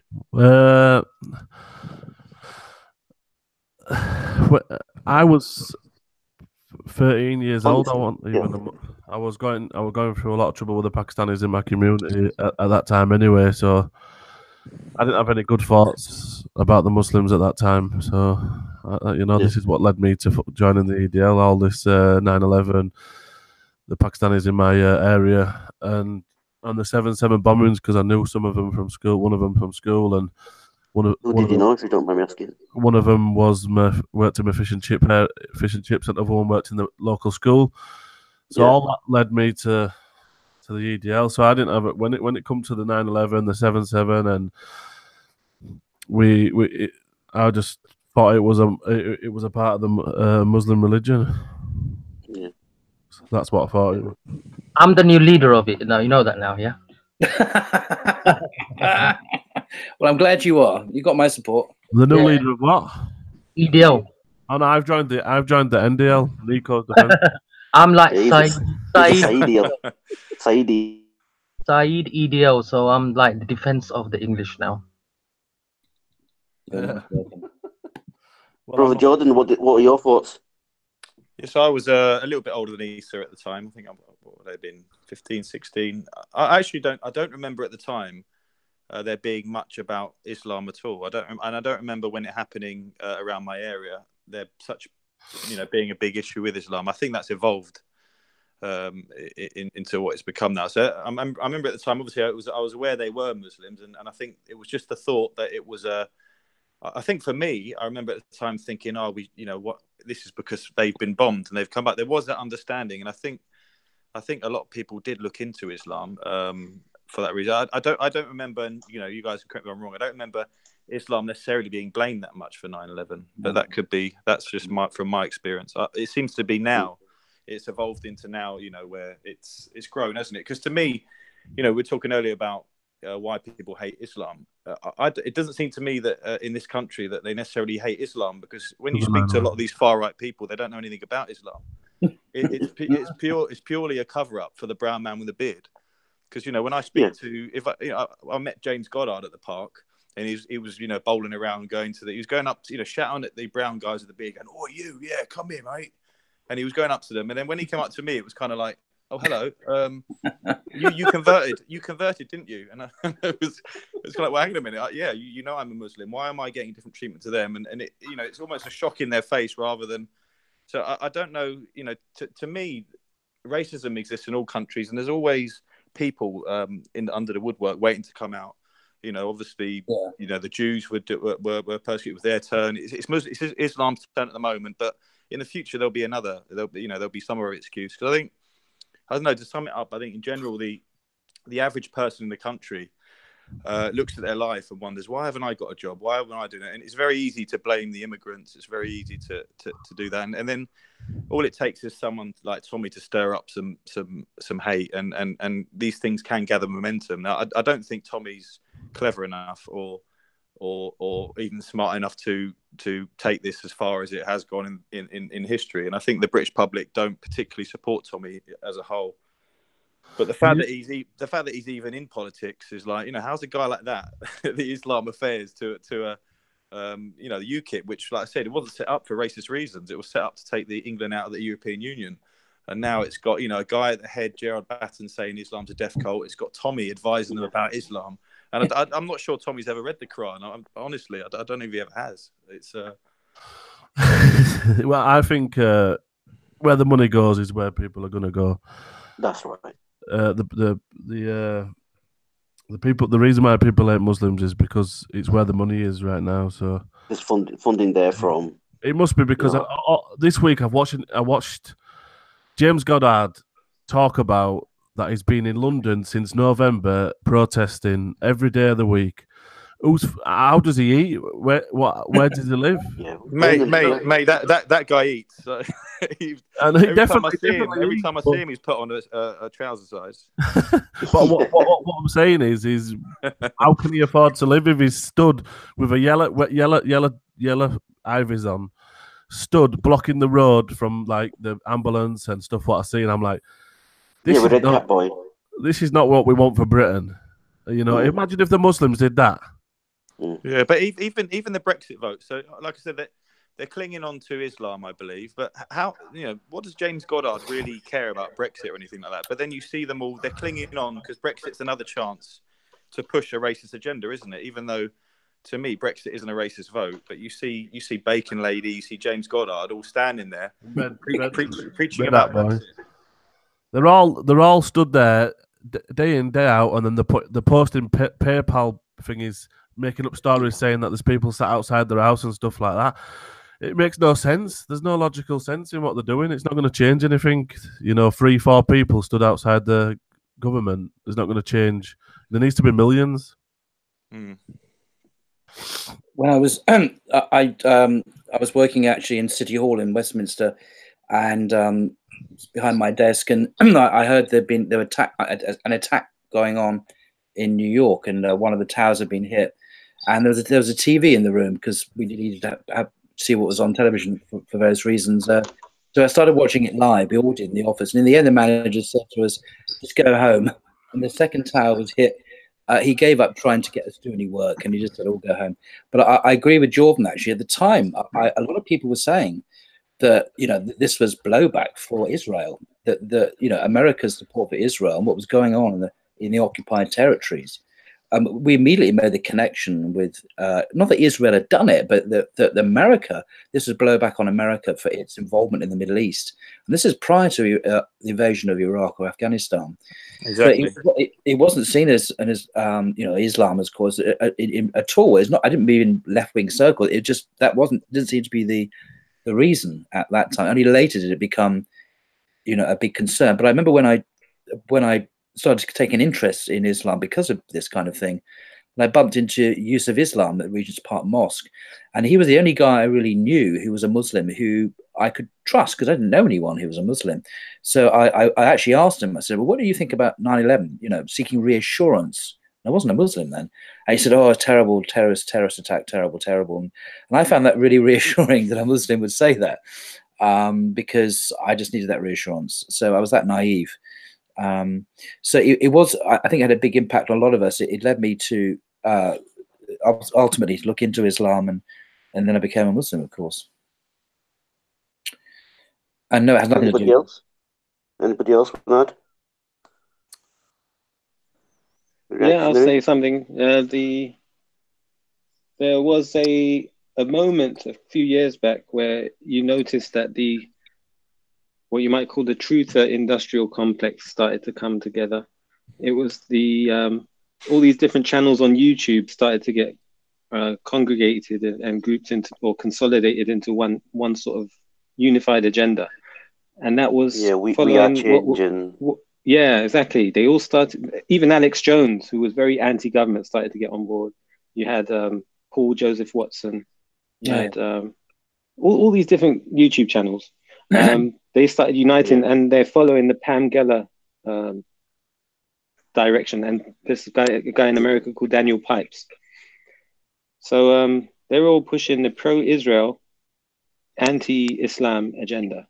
Yes. And this was even confirmed by, what's his name? Griffin, the old leader of Nick Griffin, of the BNP. There's a lecture of his online where he explained it all. This is a very important point. Do you know the story about Nick Griffin? And I do, yeah. I remember that. Yeah, go ahead, Paul. You can say it. Well, no, what you're saying is true. And Nick Griffin was the leader of the British National Party here in the UK. He's still active on Twitter, but the BNP's now, you know, hardly exists anymore. They used to have lots of representatives on local councils. They even had 2 members of the European Parliament, 2 MEPs. They never had any representation in the British Parliament, and they were becoming a serious political force some years ago, back in 2007, 2008, and even the government was getting worried about this. And Nick Griffin said that during that time he was approached by some rich backers in America, rich people in the States, who said to him that they would quietly finance him. They give an awful lot of financial support if only he would change his view on 2 things. If he dropped his hostility, his criticism of Jewish foreign policy, of the Zionist agenda, in other words, if he stopped talking about that. And the second thing they wanted him to do was to go after Muslims. to go after Islam big time. And he said no. I mean, it's amazing. He actually turned down the offer, and I have no reason to disbelieve this guy. I mean, you know, you have to support the guy to see that. I mean, what he says rings true. So he's basically approached by Zionists in the States who are willing to finance and back him, as long as he stopped criticizing Zionism and started to attack the real enemy, which is Islam. And he said no. Now, what's interesting is that since then, these same people, it seems, are now financing who? Tommy Robinson, people like him, and he's getting a lot of money. He's got a nice big house, as we know, £1 million house, and other people. So the populist right in Europe now, I think, whether it be in Hungary or other places, or even Anne-Marie Waters, these are all very, very pro-Zionist, and they're not like the Nazis in the past, who are obviously anti-Jewish. And these new Zionist-funded or supported groups are their big enemy is what? Muslims and Islam. Yep. And behind it, I know it sounds like a conspiracy, but it is a conspiracy to some extent, are some very well-placed, well-financed Zionist backers from the United States. When people say Zionist, they speak Jewish. It's not just Jewish, it's Christian as well. Well, yeah, that's why I said Zionist. Yeah, I didn't say Jewish. I said Zionist, because the biggest, most numerous Zionist supporters in America are evangelical Christians. They're not Jews. Far more numerous. So Zionist is the key here. But of course, Zionism is about Jewish occupation in the Palestinian territories. So Zionism is a broader category that includes a huge number of Christians. And Tommy Robinson is a Zionist, not a Christian or a Jew, obviously. Do you think, Brother Paul, as me being the new leader of EDL, do you think I'll get a big house, money from them? You deserve a big house, brother. You really do. As long as you can invite us around to pray Jummah prayers, I'm fine with that. Yeah. Okay. Well, that means Zionists, are you listening? Yeah, I'm the new leader of EDL. Might as well just bring up the money now. Yep. So, you'll have to first leave the EDL and join Quilliam. I'd rather be a part of EDL. Yeah, innit? So basically, I'd say our enemies are both seen and unseen. There are some very clear enemies like Tommy Robinson, but there are some rich backers behind them, and they know the geopolitics. That they know what they're doing. They're manipulating idiots like Tommy Robinson and their followers, and they're using them as political pawns in a geopolitical war, if you like, to attack the Ummah and attack Islam. And I know it sounds sinister, but that's exactly what's happening, and we see it in Europe now. Who's Lord Pearson then? This guy that he's allied with in the House of Lords. Yeah, it's a member of the House of Lords who supports Tommy Robinson. Who are the one thing? The DFLA. So I don't know what it stands for. I mean, how you can have a group that's a football lads alliance. It makes me laugh every time. But is Tommy the leader of that, or is that just no? I don't actually know what I see them coming down. He's built off what Tommy built with the EDL. That's what, you know. But they're trying to say for all terrorism, so they can get away with a scapegoat sort of mentality. So what's the football connection? That they all like football? Because they attacked the football stadiums because they know that a lot of them would be angry mob sort of hooligan sort of people, and they were giving out leaflets. Yeah, I even seen them when they were giving leaflets out at Leeds United Stadium. Oh, so they're looking for people like you. Yes. It was set up by John Meehan first. It was DLA, and then there were some issues with fraud and whatnot. They got rid of him, and then they set up the DFLA. Like that, makes it any different. But yeah. He's basically just a cop off. He's a cop off of the English Defence League, so with a different name and a different leader. But it didn't work out, and it's not working out, and that's why they brought Anne-Marie Waters into like this Britain. If you play tennis and you don't drink, are you allowed to join the DFLA? They're going to be attacking the tennis club soon, mate. Do they need any walkie-talkies up there? Reactionary. I knew that was the question. I knew it. You know what? I didn't Don't even worry, realise at ignore the it. time. I was joking. But how was I to know that every troll on the online was thinking that I was a Fed? Did you see that? Did you get to watch the video? Yeah, after? I did. I flicked back and I didn't watch all of it, but I think I opened up one page and there were 8 comments saying that I was a policeman, and this guy's got his walkie-talkies out, and I think So just to clarify to everybody, it was a video I did with Raven at the park. I mentioned that I had a previous job that involved walkie-talkies, and that seemed to expose me as some kind of ex-MI5. Yeah, just before you said that, somebody was saying, "Oh, don't trust this guy. He's a Fed, right?" Yeah, and everyone there was trying to defend you. We're all trying to defend you. So, no, he's genuine. He's coming to think of it now, lads. Coming to think of it now. And then that walkie-talkie comment came out, and there was no defending anymore. No, everyone just dived in. But the problem is, because I've never been to jail, I'm not ginger. I don't know. So it's very hard for the white trolls to understand my decision. So that I think the Fed, the MI5 is the only thing that I'm infiltrating the Ummah, as I get a lot. You leave us gingers alone, man. What was your question anyway? Was your question going to ask me what I used the walkie-talkies for? It was something about that. Yeah, it was hilarious. Well, maybe I should clarify. Up. Maybe I should clarify. So I actually used to run the ice rink at Winter Wonderland. So I worked there for like 7 years in the winter, and such an anticlimax. I know, there's nothing exciting. So obviously there's security there, and the reason why this came up on the video is because I said that the race codes are fine, because when I speak to, because I also worked at the ice rink at the Tower of London, where you've got like army people, and when you radio through to them, the only way they're going to know who they're looking for is if you use the code, and so that was I had to know the race code. You'll be good MI5 coming to Umrah with us, wouldn't you? Jordan. Sorry? You'll be good MI5 coming to Umrah with us next week. Yeah. Inshallah. Yeah. No, MI5 is going Umrah with you? No, if Jordan was MI5 is coming to Umrah next week. We're doing Umrah next week Thursday. Oh, mashallah, barakallah. Yeah. That's good news. I mean, we're going with who's picking that up, MI5? So, brother Jordan, Umrah on the government. When you go to Umrah, when you go to Medina, especially Medina, try to call me on WhatsApp. I'll get the guy that works in our Prophet Sallallahu Alaihi Wasallam's library. I'll tell him to come out, and he can, if you guys have time, go to Badr or show you the insides of the library, and he knows all the quick routes to the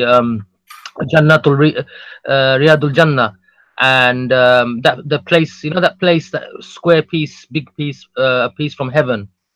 Yeah. That how to quickly get in there, and all the shortcuts and all that sort of thing. Yeah, I'll do that because I know it'll be Hamza's first time as well. If only I was going with you guys, man. You know what, man? Yeah, I mean, I don't know. It's Issa? How many of us are going? Do you know? I think there's 8 or 9 of us. Yeah. If I had extra, trying to squeeze Syed in.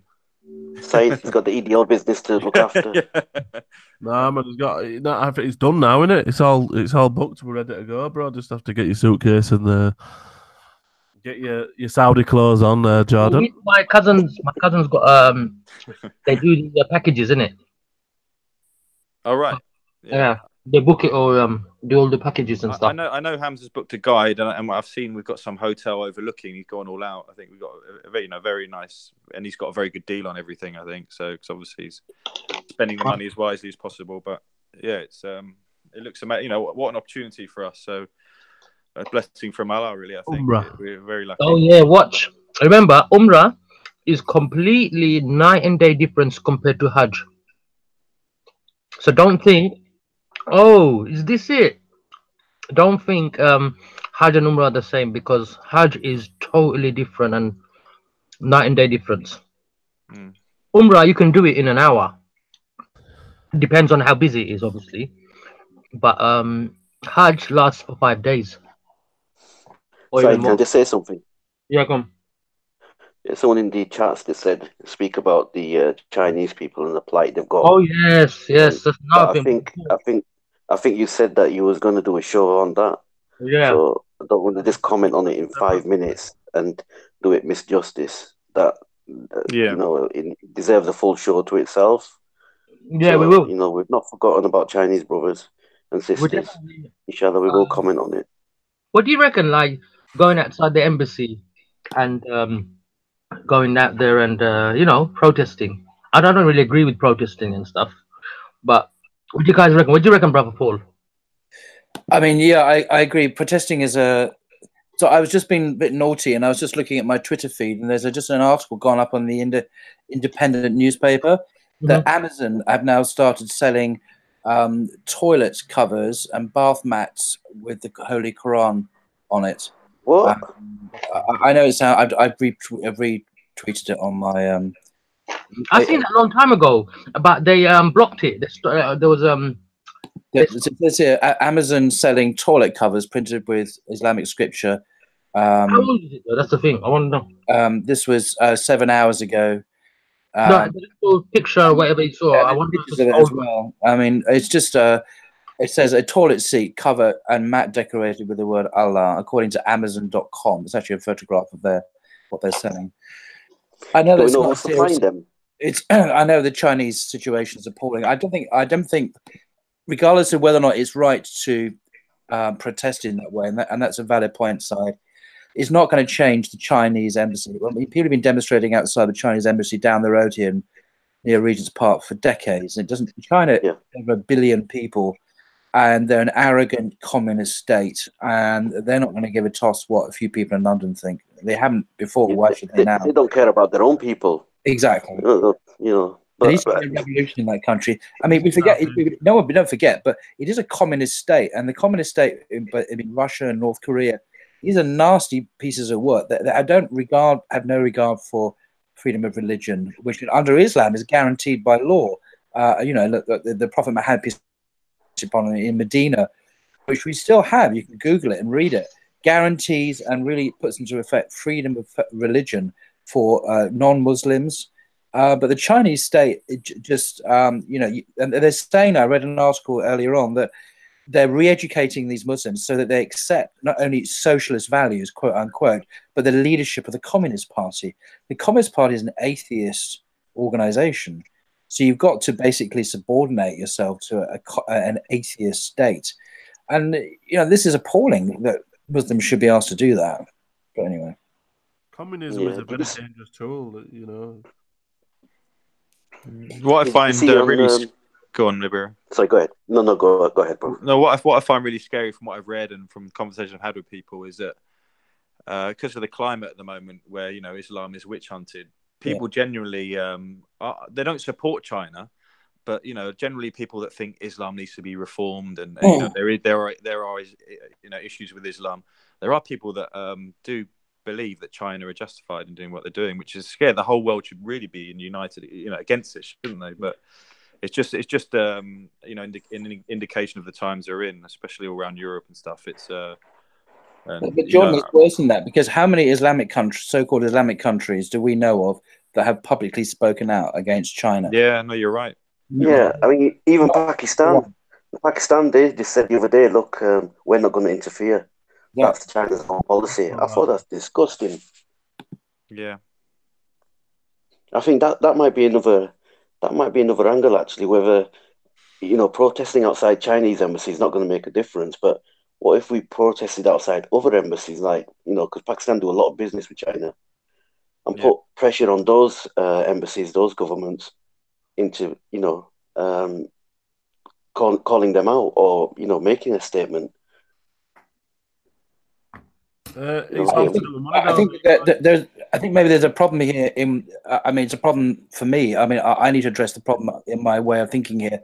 There's a great quote here from Sheikh Abdul Hakim Murad, otherwise known as Tim Winter. He teaches at Cambridge University, a Muslim scholar, and he wrote this. And I've got a quote on my blog, and he says, in fact, it would be a worrying indictment of Islam if the modern world approved of us We complain about negative stereotypes and hostility, but in fact, that's always been the way of the believers against the uncomprehending outside world.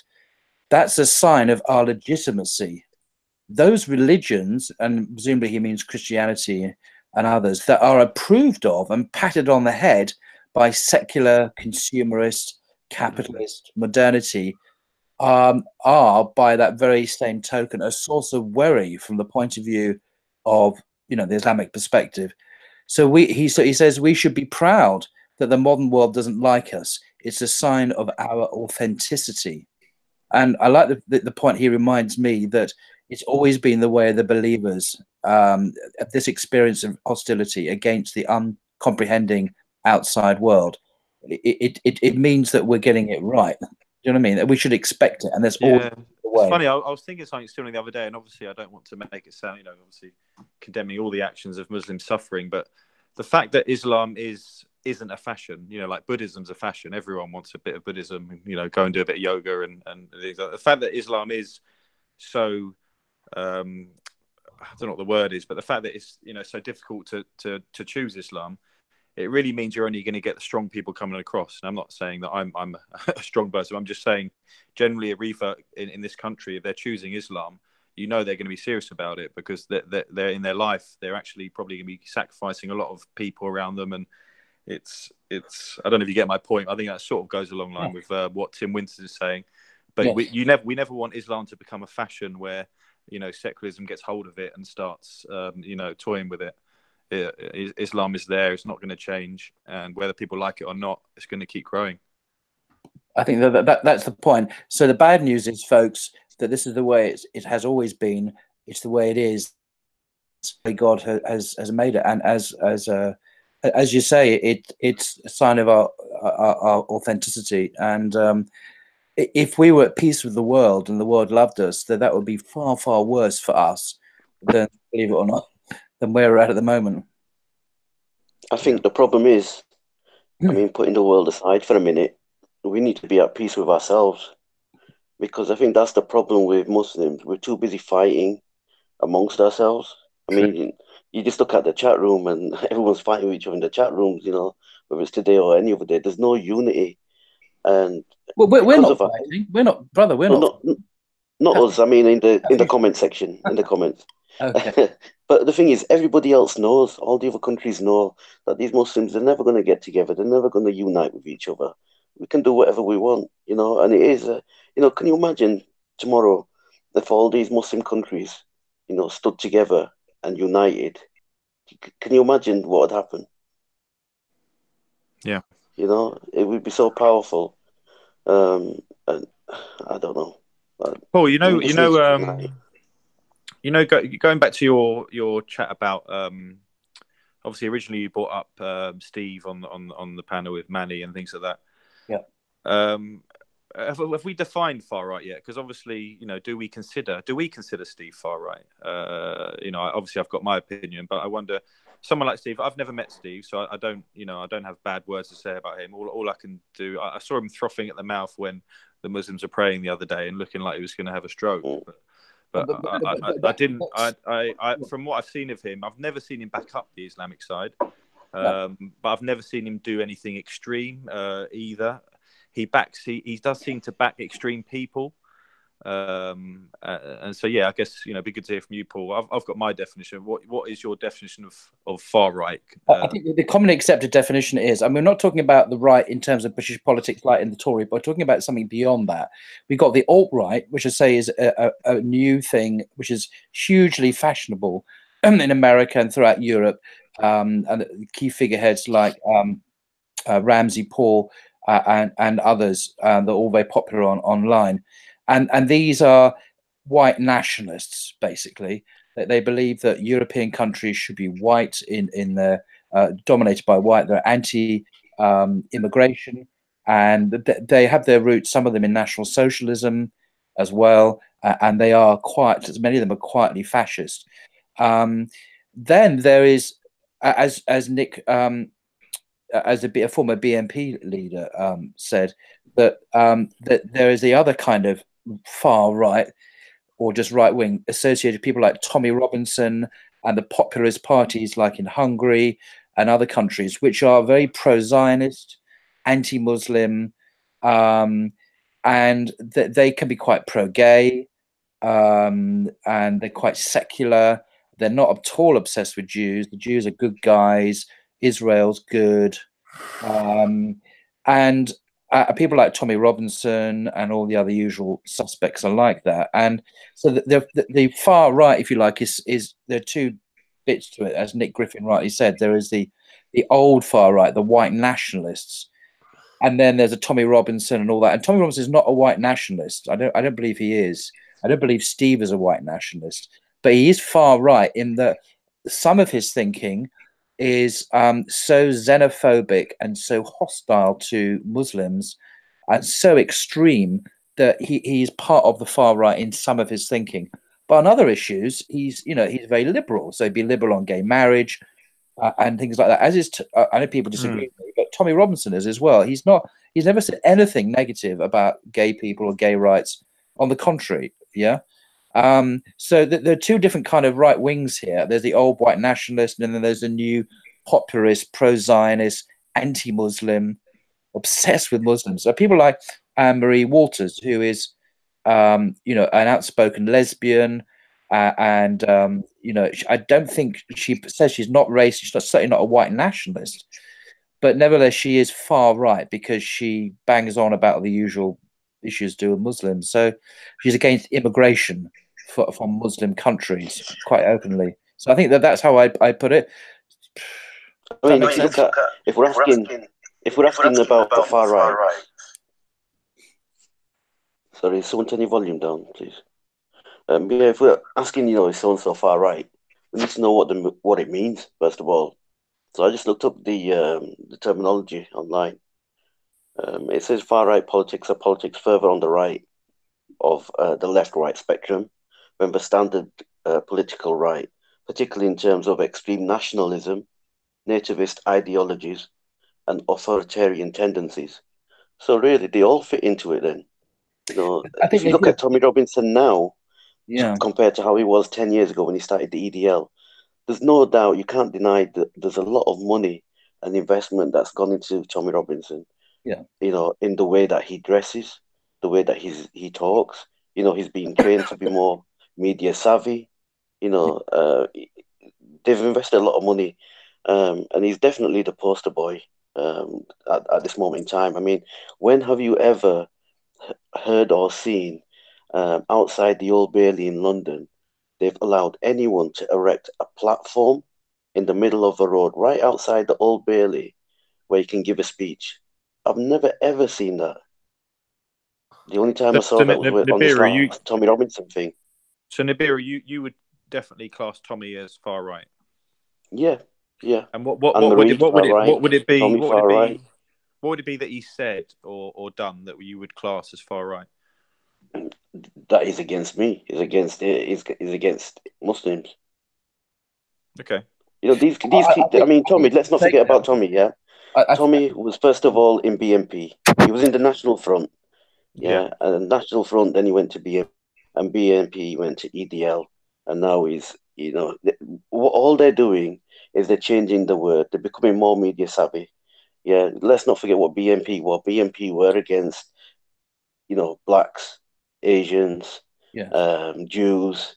But now it's all about where the funding's coming from, where the money's coming from. I mean, back in the 80s, 90s, would you ever see, or would you ever imagine a right-wing protest with a Jewish flag? Or like now you see people, giving, flipping the Zeke Heil, and there's a Jewish flag there. When would you ever see that back in the day? You're right.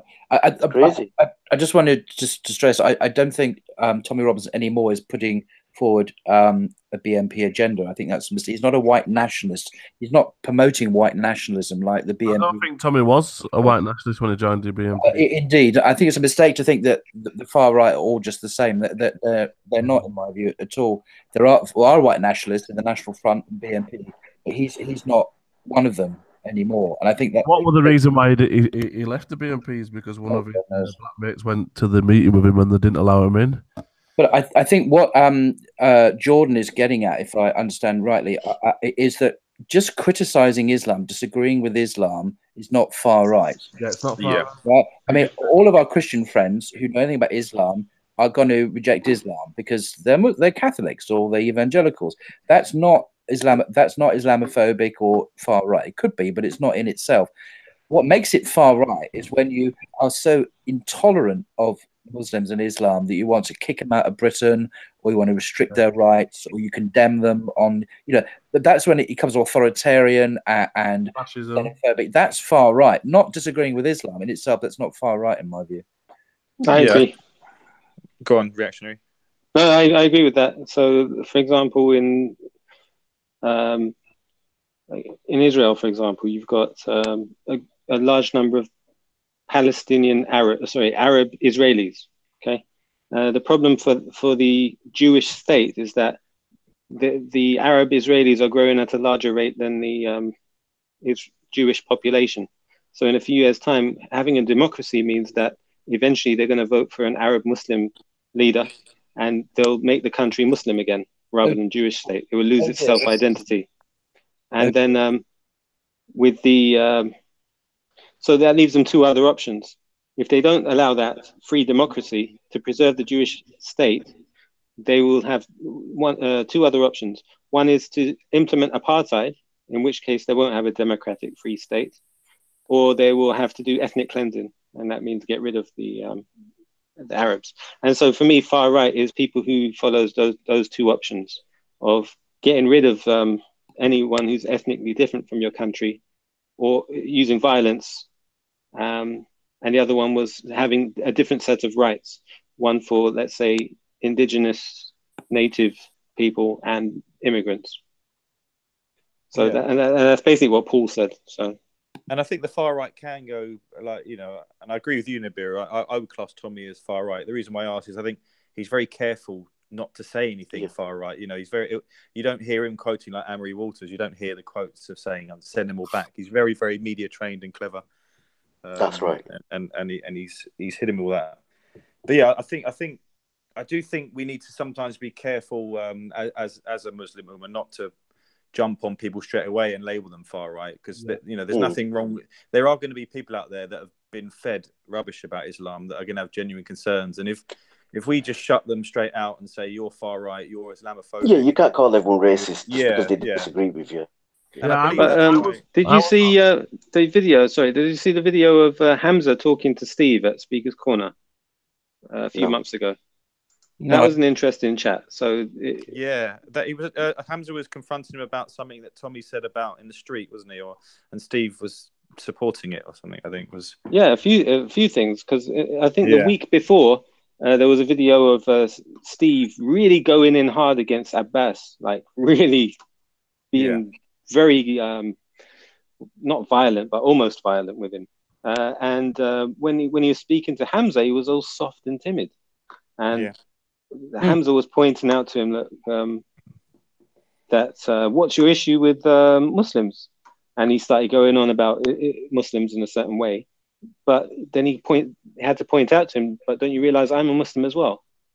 Interesting how respectful Steve is towards Hamza, isn't it? Yeah, exactly. And then he also pointed out that he somehow drew out of Steve in that discussion that Steve was a member of the EDL, or he had been part of EDL activities over the previous year or years, and that's something he hadn't disclosed before. So he had a relationship with Tommy Robinson, and he asked him, why do you take Tommy Robinson's opinions rather over mine if you don't know Tommy Robinson and you don't know me? So that was an interesting comparison he brought to him, and I thought that was a good point in terms of where to put Steve. Also, if you look at Steve at Speaker's Corner and look at all of the people who are Islamophobes like publicly. So the way I group people, you've got the Islamic Dawah teams, you've got the Christian Dawah teams like DCCI, Bob the Builder, and some others, and then you've got the Islamophobia team, which is, I believe, headed by the leader seems to be Steve. You've got Raj, Tan, Moses, Hassan, Kalam, Sarah. They all when you see them in the presence of Steve, they seem to step back and treat him like a king. That's just my observation. I agree. I've told this to Steve as well online, so you know. And I think for me, so you know, classing like I wouldn't class Raj, for instance, as far right as an individual, but because he obviously gets caught up. So this is what I would class as far right. So talking about the burqa and talking about banning it in the current climate. So the burqa is not. You know, Raj spoke a lot about the burqa. The burqa affects Raj 0%. It never affected him. Doesn't affect society. I think the fact that, and Raj is obviously aware that Muslim sisters are sort of the prime target of hate. When there's a terrorist attack, it's the sisters that are on the front line that are getting spat at, that are getting abused. Particularly the niqabi sisters. You know, obviously, all the sisters wearing the burqa.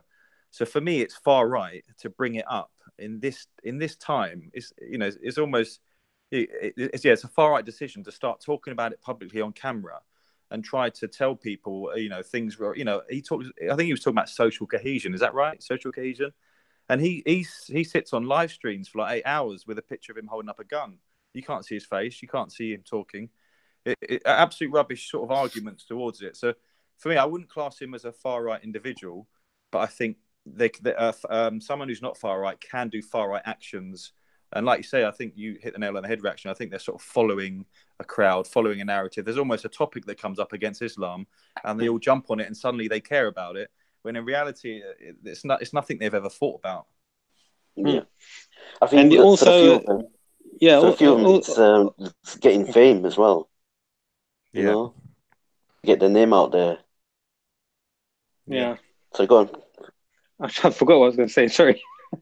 Yeah, don't get me wrong. I actually quite like Raj, strangely, even though he's I think he's a funny guy. I think he's a character. He's a character. I think he has got limits on how far he will push against Islam. He's definitely riding the wave of Islamophobia. I don't think he's making much money out of it. But I agree. I think he's come to the point where people don't take him seriously.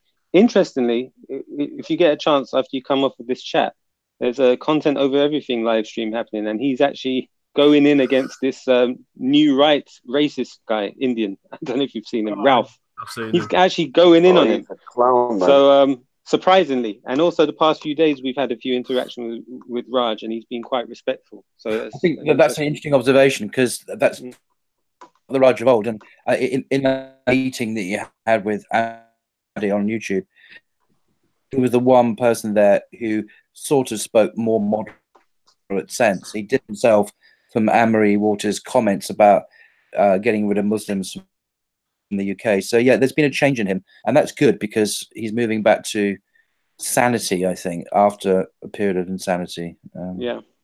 I'll be but fair also, with one more thing. Sorry, Jordan said he's not far right. However, far-right peoples are associated with him and came to the park to defend him. The Combat 18 people, let's not forget those people. Yeah, but that don't mean you're far right, does it? But when he stood what up does it and mean done a then? speech, When I was a part of the EPL, I wouldn't have said that was far right. But they came to defend him at the park. Yeah, that's them coming to defend him. Okay, so when people say about what's his name, Bilal. We'll say about Bilal and what's the other brother called? Is it Abdurrahman? Suleiman, yeah. So when they hang around with Andam Chowdhury and the likes of them, why do people call them Khawarij and terrorists and whatnot? That's different. They won't condemn ISIS. They've clearly said they won't condemn ISIS. I've seen it. But they haven't said that but they haven't said they support them as well. No, but they clearly say they won't condemn it. Why won't they condemn it? It's different. They're saying, I know what you're saying. What you're using is completely different. So when I was a part of the EDL and I used to go to the marches and I hung about with people who were racist, doesn't mean that I was racist. I think if you hang around with dogs, you get fleas. No, some of it does wear off on you. Doesn't mean no, because I was never racist to anybody. Yeah, I get Nibiru's point in a sense. Obviously, Raj loves to stand next to Tommy and even goes around calling himself Tommy. He's always quoting him. Robin Singh, doesn't he? Yeah. He loves it. He loves it in his face. You know, I'm Robin Singh and everything. Yeah. Yeah. Raj admitted that he phoned them to come to the park to support him, to protect him, Yeah. because he felt under threat by Muslims. Yeah. And, you know, he's hanging out with that Combat 18 guy. You know, so He didn't call Sikhs to protect him or other people. He called Combat exactly, 18. yeah. That's interesting. Yeah, interesting. You know, I mean, just to give Raj a break as well, I heard him say something yesterday regarding the Amri Waters, and they said, look, it was the first guest that they've had of this type, and he didn't want to go in too hard with the questioning, but he wasn't comfortable with some of the things that she said. But they said if she came on again, there would be some questions that they would ask. So I thought that was okay of him. With Manny Sinder, I find Manny more right wing than Raj, to be honest. Oh yeah. His views are a lot more extreme. I find him to be the puppet master, and he'll always say after the fact, you know, oh, I should have done this. Maybe I should have done that. Well, yeah, maybe. For me, Yeah, the best there's no thing point seems in to talking be about it now. the best thing seemed to be is not to watch it. I don't know, you know, giving Yeah. their platform. I've stopped watching it. I can't watch it didn't- now. Yeah, as soon as they said that name, oh, that's not watching. I mean, I don't particularly watch their streams anyway, but that one, yeah, there's no. Yeah. No, I don't watch them either. I can't stand these people, but I'm glad I watched it just on this one occasion because it really helped to get me thinking about what's going on and the relationship between her and Steve and Raj, and you know, to get particularly to you know, uncover what Steve is really like, and you know, he does have this personality of being balanced and intelligent on many issues. When it comes to Islam, he is a fanatic. We've seen it on Speaker's Corner. He really gets very, very agitated and enraged. He can't stand Muslims praying. He has this fanatical hatred of seeing Muslims pray. I mean, he's an atheist himself. And he allies himself with some really nasty pieces of work. And yet he pretends he's moderate and neither left nor right and all this rubbish. I mean, he's trying to con a lot of people. He's trying to con himself, I think, as well, to think that he is somehow kind of a mainstream normal guy. He ain't. He's a fanatic in, you know, wolf in sheep's clothing, I think. Yeah, Paul? Do you know how that praying happened? Do you know, because I went to the park this Sunday and it got explained to me. You know, it wasn't a planned thing. So, you know, you're allowed to obviously pray on your own, and you see brothers dotted around. And what you do is you get people that it's their first time Speaker's Corner. You get passes through. Exactly. And the natural thing Muslims do is they pray next to each other, and, Exactly. and before you know it, there's 6 of them and 7 of them, and you're absolutely that's what happened in that instance. So it didn't, you know, to see people so enraged by it, because I think they thought it was a reaction to the carol singing, didn't they? Which yeah. No, there may be one or two. I think one or two people. Abdul Hakim, whatever his name is, the Andrew Chowdhury support. I think people like him do have an anti-police attitude. They do want to defy the law. They do have an agenda. But these are a handful of people. I mean, there are millions of. I mean, people come into the park. They pray at the, you know, and they just pray, and then he gets very upset with the regulations. It's done, and he's got to be aware of that. As well, it's not. Yeah. Muslims used to pray in a nice little side bit. They put the prayer mats out. It was nice and organized. Yeah. I didn't see any point in somebody coming along and just trying to please Bacon Lady and ban the prayer. Lady. If I go there, I'll happily pray in the middle of the park. I don't know where this policy came from. Muslims have been praying there for years. No. Were Muslims consulted when this policy statement was written? No. When was it written?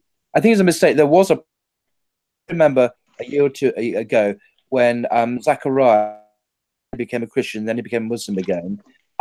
Stood in the middle of Speaker's Corner. At the top of his voice, he shouted out the call to prayer. And what? You know, and Speaker's Corner. At Speaker's Corner. Freedom of speech. No, you're not hearing what I'm saying. Hang on. So he called out the down very, very loud at the top of his voice. He's got a big booming voice. So basically everyone had to kind of wait for him to finish. And then all the Muslims then took up 1/2 of that area where the speakers are. Yeah. It must have been 100, 150 people. And then they prayed the Salah. Now, this looked like an imposition. Why are they doing it here? This is Speaker's Corner. It really looked like a takeover. Yeah, I think we have to be careful. We have to be careful. Look, if someone's going to let us...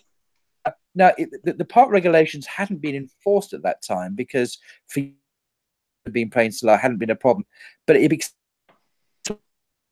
that we were stamping our presence on the park, and most people there are Muslim anyway. It's not as if we're a small minority who are persecuted. And most people there are, and people are getting pissed off with this kind of in-your-face, domineering attitude, and I felt that it almost too. And I thought, oh my God, this is going to go down really badly, and this pissed people off. Social media, Paul, YouTube, country. Paul, you're going in and out. Oh, sorry. A lot of people are mentioning it as well. I thought it was just me, but maybe it's me. People in chat mentioning it. Okay. Let me. I hear you, Paul, and I saw the photographs, and and so on. And I saw it actually myself. But the point is, it was addressed, and there were people who put prayer mats on the side, and it became very organized and neat. Well, what happened? Part of the problem was a lot of there were discussions with the police, and the police said, "Look, we're aware that far right people around the whole of the country in the UK were, seeing pictures of this. They were getting pissed off, and it was creating a lot of problems, tensions, and they were. And I remember PC Steve said to me, unless we deal with this, nip it in the bud now, they're going to be coming. This is pre Tommy Robinson days, before he came down. I was there when he said that. But they will come down to Speaker's Corner. He's afraid within a few. He gave it 6 months, and PC Steve was wrong. It took 2 months before coachloads of people came down to protest about this. And we didn't put our house on. We were forced to put our house. And I know people. But that's the thing. They didn't. They came down to support a Tommy Robinson speech because which was on behalf of somebody else who was banned. Yeah, it wasn't about the prayer. They came down independently. That they came down before that. People I remember people were starting to come down, trickle down, and then they came. They're right. They came down for the Tommy Robinson, but because people like Mohammed Hijab and others fought against this and started to agitate against the police, saying we have a right to pray here, we will pray here, and if we're stopped, we will come back. I remember Hijab saying to me, we will bring Muslims from all over London. We'll come down here and we'll have a mass Juma. And it was confrontational. It was aggressive. The way many people responded, it was disaster, a PR disaster. But he had no right to acquiesce to the demands to ban the prayer, to speak on behalf of the Muslims, because this was our right. It's a place of free speech. Muslims have been praying there for years. All of a sudden, a policy statement which didn't exist before appears on their website. It did exist. And how long ago did it exist? It's not our right. This is all mistaken. It is. How long? When was this policy statement? It's been there forever. Created? It's not been enforced. And the policy is all religions, isn't it? Made that clear. The part of religion say you cannot have congregational worship. I don't know. Okay. And what's meant by congregation? More than two people, more than one person. Yeah, more than one person. That's how Muslims interpret the word congregation. No, that's what I've been told by the police. We've had meetings about this. The police have come up with that conclusion after speaking to Muslims when they say, what does congregation mean? No. They're not coming out with a conclusion with respect. They have told me this is the park police, the constabulary, with people who we trust, that Jordan and I, like PC Steve, have literally read to us the park regulations. Okay, this is not their view. This is. I read it. I read the regulations. Okay, can I just stress this? This is not set down by them. This is set down by statute, by Act of Parliament. This is not a police idea. This has been formed by the House of Commons. MPs have formulated legislation about Speaker's Corner. And if we don't like it, we have to change the law. We have to go to Parliament. This is so what does the statute say? I, as far as I was aware, it was a policy of the park. Okay. Right. Well, now you know. Hang on, just 1 second. Can we just clear it up? Can we clear one thing up? Paul, does the statute say anywhere that we can or cannot pray in the park? It doesn't mention Muslims. It talks. If it's a statute, it says it's illegal. No, not Muslims. Does it say about praying in the park or cannot pray in the park? It doesn't mention prayer. It talks about congregational worship, and prayer comes under that. The type of congregation that's understood, that should be understood from that statement in the policy, is things like an Eid celebration, or a big mass event that's going to require policing and all sorts of other you know, barriers and stuff like that. That's what they're talking about. Things like concerts, religious festivals. I doubt it. As for two people praying together in the park, that's not what's intended by that. Well, I agree with you. The policy is out of date. It needs to be modernized. It needs to take into account the realities of London life. I personally have no problem with what's called congregational salah in public at speakers, as long as it's done discreetly and not in the face of people to piss them off. That's what's happened before. That is what happened. That is what happened eventually with the prayer mats. I think you're both right. You're both on the same. It became discreet. I think, look, we have to be mindful that, look, we're still in a Western country, okay? But Nibiru, one point I want to make is, look, the people who are praying in the park are British citizens. They don't have a right to pray? I'm not saying that. What I'm saying is, one second, because even why is the far right's not necessarily wishes more important than the Muslims' right to pray? They're not. No, can we clarify? I just want to say this, look. They're not necessarily British citizens at all. That's a mistake. As we know, the Speaker's Corner, the corner of Hyde Park, is right by Edgware Road. And as PC Steve has said to me, during certain months of the year, during summer and early autumn, you get an awful lot of tourists from the Middle East, Saudi Arabia, particularly in Qatar, and they come there and they go to the park. These are tourists; they're not British citizens. And it's those people who never pray at the park; they pray in their hotel. They don't pray, to be honest. To be able to pray, there's a huge influx of that, and it's wrong to assume that these are simply British citizens. They're often tourists. No, but I mean, a lot of the people. Let's be honest about this. A lot of the people that do pray in the park, you know, they're not the tourists. People that come there and come to debate and whatnot. But I agree with what Paul's saying. Look, if we're allowed to pray, or we've been allowed to, if they've allowed us to pray there, look, why should we make a big thing out of it? Because, like reactionary, there's someone in the chat, unknown Abu Mujahid, said, "Look, big up reactionary. However, what's so hard about praying 10 meters away instead?" I agree. You know, why should we make it in their face? Well, why should we pray on the footpath and block other people when we've got grass there? If we go to the side, you know, not in the, we don't have to hide. Look, but, did you see when what's it called? Gangs set up a circle and they took up the whole width of the walkway. Yeah, but I mean, to be honest, they only did that once. Yeah, I'm not saying that's the way it should be done. What I'm saying is that the Muslims were asked, "Can you tidy up your prayer?" They did. But somebody wanted to acquiesce to the wishes of Amy and other far-right people. So to please two people, Steve and Amy, the wishes of hundreds of Muslims is disregarded. That's unfair. But the thing simply because Islam is viewed as something foreign, which is Muslims' own fault, to be fair, as well. We fell into their trap. We fell into their trap. And now, look, we can't pray. You know, so maybe if we had been a little more discreet. If you have a right to do something, how can you give it up? That's my issue. If we'd have done it responsibly in the first place, not give them an excuse to say, look, these Muslims are taking over the park. And Paul is right. You know, I've seen it where they were taking the photos of this, taking videos of this. It was going all over the internet and saying, look at these Muslims taking over the park. You know, we need to come down. We need to show them. You know, and that's where the problem started coming in. That's where the police started to get worried that, you know, someone was going to kick off here. Okay, look, Muslims are praying outside the park now, 10 meters away, and you've got people doing Christmas carols in their face. They're not praying outside the park. They've been, we can't pray. I used to pray outside the park, and you can't pray anymore because the barriers up there because of the winter wonderland thing. So there's no area now that Muslims can pray outside the park. Exactly. No, but all because of Bacon Lady.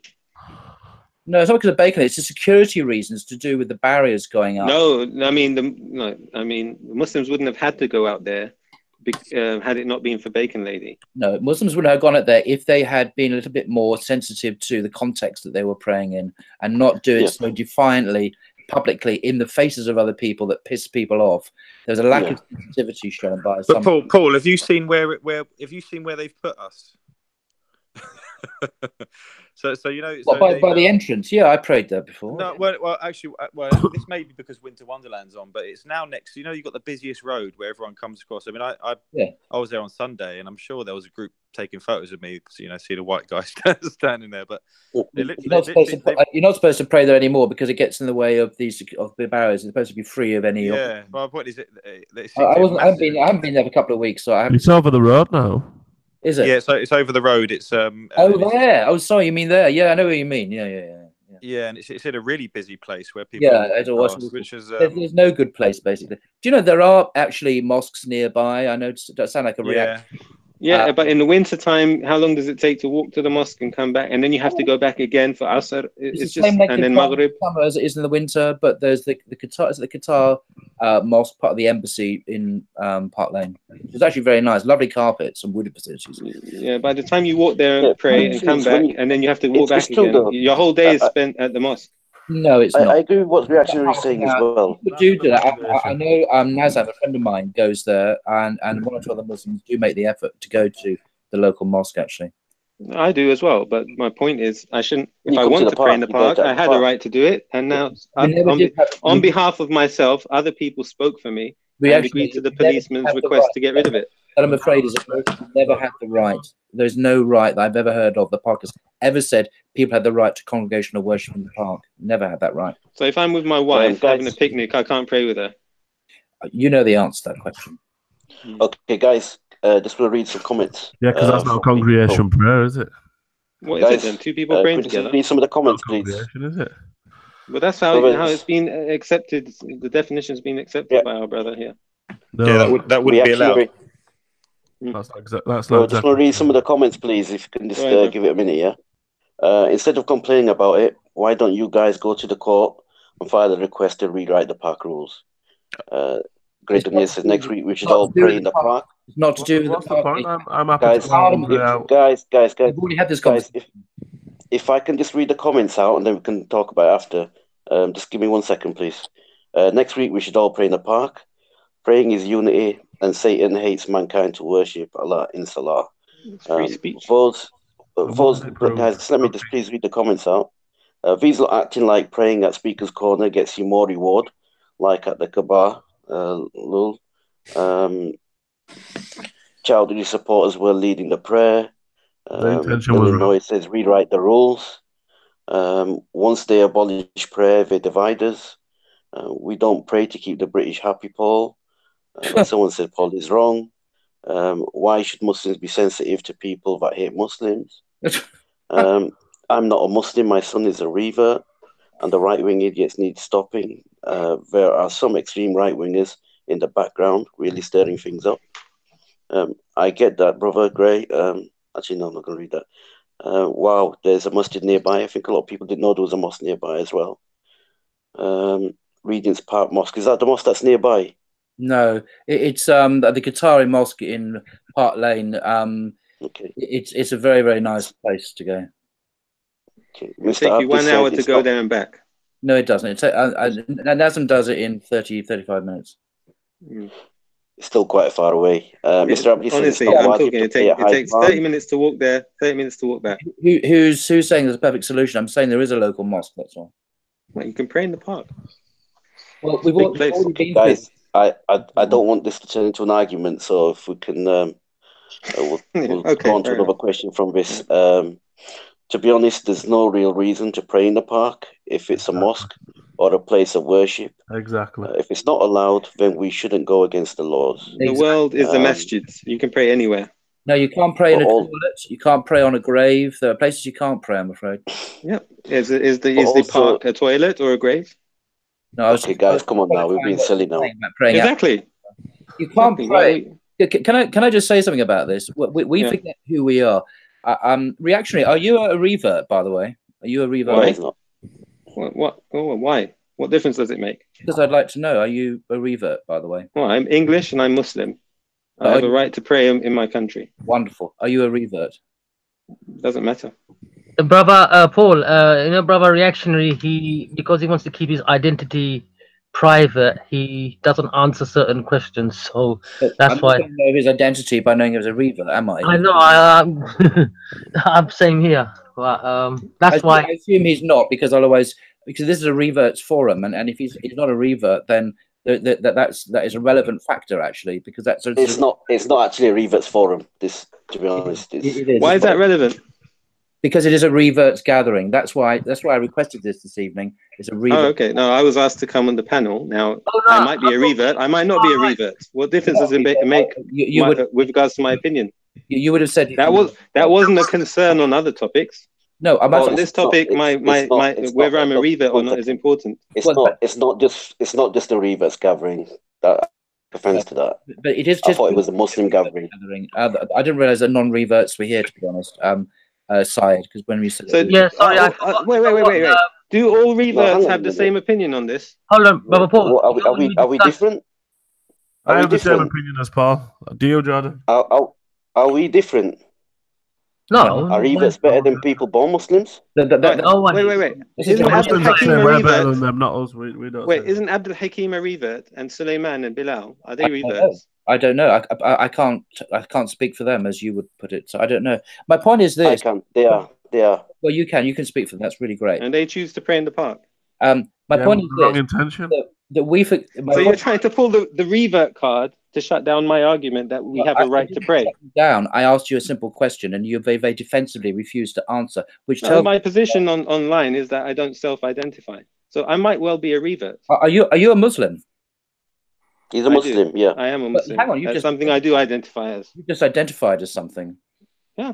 So I don't give my name online. I don't give my age. Can I ask reactionary a question? Go ahead, bro. So are you advocating for brothers to just go there and pray and break the rule, or are you advocating that we try and do something to try and make sure the rule's fair, or challenge the rule to make sure it's fair? Okay, my issue was the fact that we had a right to pray and it was just given away. Number one. Number two, now we're in this situation, we need to address it. There's a number of ways we can address it, and that's what we should be talking about, how to address it. Yeah, am I right in saying, Paul, you're in agreement with that? That we No, I'm not. I'm in very strong disagreement, and I think because he's not a Revert, it does matter to me, because that's the forum.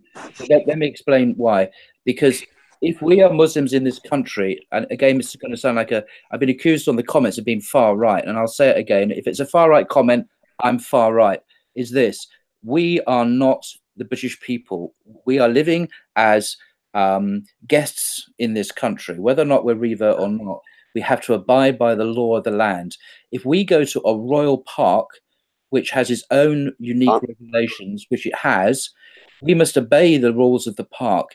And reactionary is even though I have corrected him already, he's still perpetuating the your error. Interpretation is not something I agree with of the park policy. Your interpretation of the park policy isn't necessarily correct. You think it is, but it's not. Continue. The fact, I disagree with it. Having been, unlike you, if you think I'm not allowed to have a different opinion than you, then that's fine. I'm just correcting you on a matter of fact, which I do know about, because I attended a meeting with the police, as you know, which you weren't present at, just a few weeks ago in the office there, as did many of the brothers, including Syed himself. It is absolutely. And was this talked about? Was this talked about? Because I saw your video. Just 1 second. It is not permitted. You have no right to pray in the park. There's no right to pray. There are strict rules. There are rules, I should say, which regulate what you can and cannot do at the park. Hitherto, the police have been very lax or liberal. There is no right to pray in the park. Not as a guys. Guys. Paul, just 1 second, please. Paul, 1 second. Reaction, 1 second. People are complaining in the chats as well. We're not talking about unity about half an hour ago. And here we are arguing. I think this is something that we can maybe talk about. We're derailing the whole narrative here, what we can speak about. So, it's division here, it's causing arguments amongst ourselves. I don't mind arguing, because I think that there's an arrogance amongst a number of Muslims who think they're above what the British law says, and they think they're somehow free from obligation. If we're guests in this country, which you are and I am, legally as a Muslim, I mean, we must obey the law of the land and not think we're somehow arrogantly above. But Paul, I disagree with that, Paul. I'm not a guest. So you just ignored all of my points, Paul. That attitude gets up the nose. Okay, of look, many people who want to pray. All you're representing is your own opinion, and claiming that your opinion represents all revert Muslims. I haven't finished. I haven't finished. Nor have I. Why do you have to finish? Okay, I one don't. second. Guys, one by one. Listen, one by one. Paul, you go, and then reactionary you go. So won't give his name, won't say he's a revert or not. I didn't know you need your patronizing tone. Why do you need to?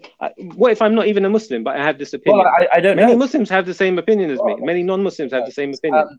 But you're interrupting constantly. So that this, and what? They're not English because they have that opinion? I have no idea. Let me finish. As I was saying, the attitude gets up the nose of a lot of people, and do you know what it does? Your attitude gets up my nose. How could you give away our right? Muslims have been praying there for 30 years. 30 years Muslims have been praying there. Reactionary. Let him all of a sudden you come along and we lose it. Reactionary. You'll have a chance. Let me this, you see, you're making it worse. The agony is worse because you keep on stopping me, and I have to go over the same point to finish it. Yeah, let him one second. And then I'll be one second, everyone. Right? So let me mute the mic so let Paul finish. Yeah. Everyone, just chill. Please. Who are you? Actually, right. I'm reactionary. I'm reacting to your nonsense. You're actually. Okay, actually, no. Then don't be here. Actually, no. Get off this. Yeah, I'll go to another country, shall I? No, let him finish. Why did we discuss it like normally? It's your country, Paul, isn't it? It's your country. Only your country. That stupid victim card. That's what you said. He said this is not our country. This is we're the guest here because we're Muslim. We're guests here. Yeah, he said that about himself as well. How many times? Can I just finish and then I'll go? You know, I mean, Paul said we're guests here. Brother Paul, he speaks on behalf of everyone. Listen, guys, I'm going to mute everyone. Let Brother Paul finish. Reactionary. I didn't. Brother reactionary. Let Brother Paul finish. Then you can have your say, bro. Go on, respect the thing here. Thank you, Syed. Right, I was going to say is this arrogant attitude, which I've seen in people like Mohammed Hijab and others, who think they've got this God-given right, because they don't have a God-given right, to overrule the regulations in a host country that we are guests in, and there's no under Sharia we are supposed to obey the laws of the land and the regulations of the authorities, and our arrogant defiance of these rules and regulations is contrary to the teachings of Islam and the Sharia, and it gets up people's noses. But worse than that, it incentivizes and the far right are emboldened by this rhetoric, and it does no one any favors. We've got to be humble. We've got to recognize the contours of the land we live in and respect it, and not arrogantly assert our God-given rights, which are not actually from God. They're not from the Sharia. And it pisses me off that people have this attitude, because it causes problems to us at Speaker's Corner when people have that attitude. People come from the far right, they come down, oh, you're doing this, you're doing that. And we actually create the problem in the first place, which wasn't there before. I've said my piece. Thanks to Syed for letting me finish. Okay. Go on. Reactionary, go on. Okay, Paul, how long have you been going to the park for? And on this note, I have no reactionary. I have no time for you. You are making it. Simple question. Oh, I listened to you. For years. You listened to me. Not responding with the issues, reactionary. You're am. going on ad hominems and asking how long have you been to the park. What's that got to do with it? Addressing. No. I'm asking you for a reason. Tell me your name, reactionary. Tell me something about you. I don't mind talking to you offline and giving you that information, but online I'm not going to do that. Why? My question to you is, okay, let's just say, don't answer my question then. I'll answer it myself. I'm not going to be interrogated. If you'd been going to the park for 10 years, for example, and you knew about this, why did you not raise this as an issue before? What issue? What are we talking about? That Muslims were praying in the park for 10 years ago. I've already told you 2 years ago, it was a pivotal moment when a critical mass of Muslims were basically taking over Speaker's Corner to pray. And when it was Zachariah, a named individual. That's not the issue. No, sorry. You're changing the question now. The question, no. Answer for me. That's the answer. No. You're answering a different question than I asked you. The question I'm asking you is based on your point. Well, people say that 20 years ago the park was a lot worse than it is now. Brother, you know, when you have we have video footage of 30 years ago when we used to go to the park. Yeah. All right. So what I'm trying to say is right now, Paul's issue is not that. Paul's issue is that it's against the law as he believes it to be. Okay. But he only understood it to be against the law when the far right came to the park and made it an issue. No. Before that, he didn't know it was against the law. No. He never complained before that it was against the law. Okay. Only after Bacon Lady came and Steve came, all of a sudden now it's against the law. Everybody, let's obey the law. No. Why didn't you obey the law before? You don't know much about this. You're new to this. You haven't been there you haven't participated with the police in the discussions. Or you don't know what happened. That's not how it happened. I was there the day that policeman Barnes came and asked the Muslims, and I was there next to you. You don't know who I am, but I was there next to you because when he actually spoke to you and told you about the calls he's had from the police up north about the far right seeing the YouTube. You're not a revert. I know you. You're not a revert. I know. Yeah, perhaps I am. Perhaps I'm not. No, you're not a revert. I know who you are. Okay, I'm sure. I'm not going to say your name. I know I know who you are. You're not a revert. Fair enough.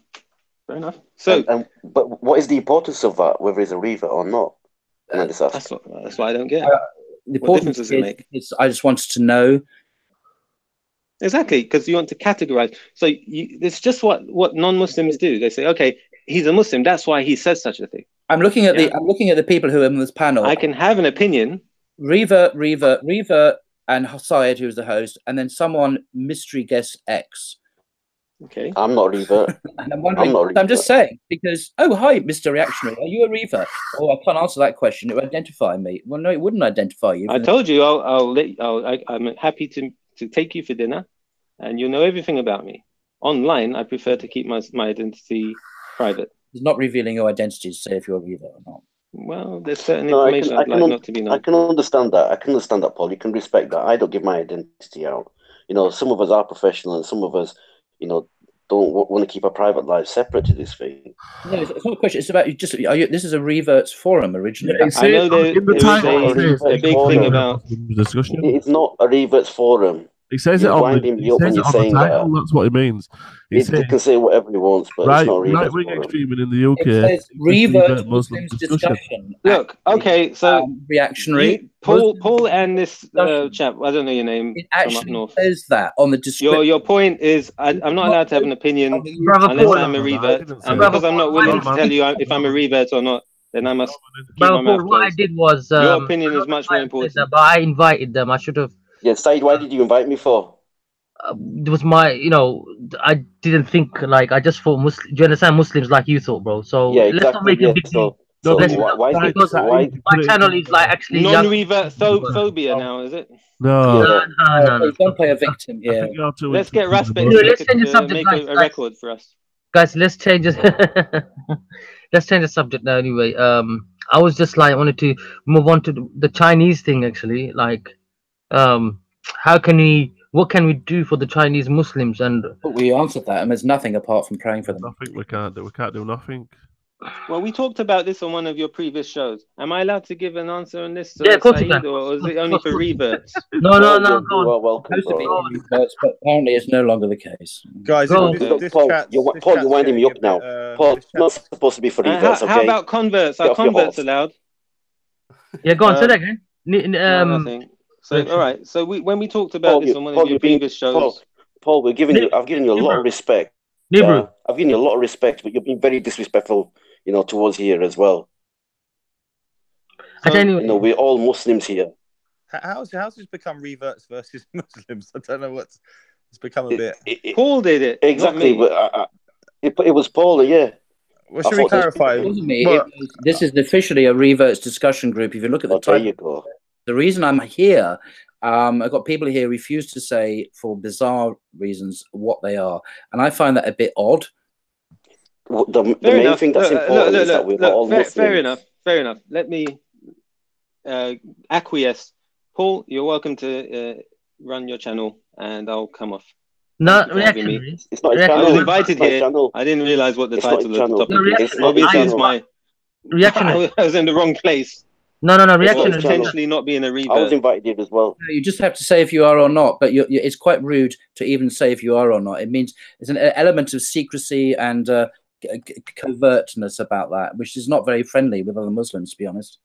Paul, anyway, what matters is that we're all Muslims, not whether we're converts or reverts. Let's not argue about trivial these sort of issues, man, because this is not what I wanted for this discussion anyway. So please, can we just for the sake of Allah, can we just like say Bismillahir Rahmanir Rahim and just calm down? And for the sake of Allah, if you love your Allah and Rasul, please can we ignore this and just edit this bit out now and just stop, just not even Just go for the through it anymore. record, just for the record, we were all born Muslims. That's it, finished. No more, no more. I don't want to hear anything about this subject anymore. Reverts and Muslims and this and that. Young Muslims Network channel, and all right, I should have been a bit more clearer, whatever. Blame me on me, it's my fault, okay? Can you change Anyway. the title, Said, please? Yeah, I will. What was I gonna say? I forgot what I was gonna say now. You got to laugh. You changed the title. I forgot what I was gonna say now. I mean, completely lost train of thought. I want the title to say Revert. This is Said's fault. We want our own group, our own Revert group. Yeah. Oh, you can. Can we have a group just for gingers, please?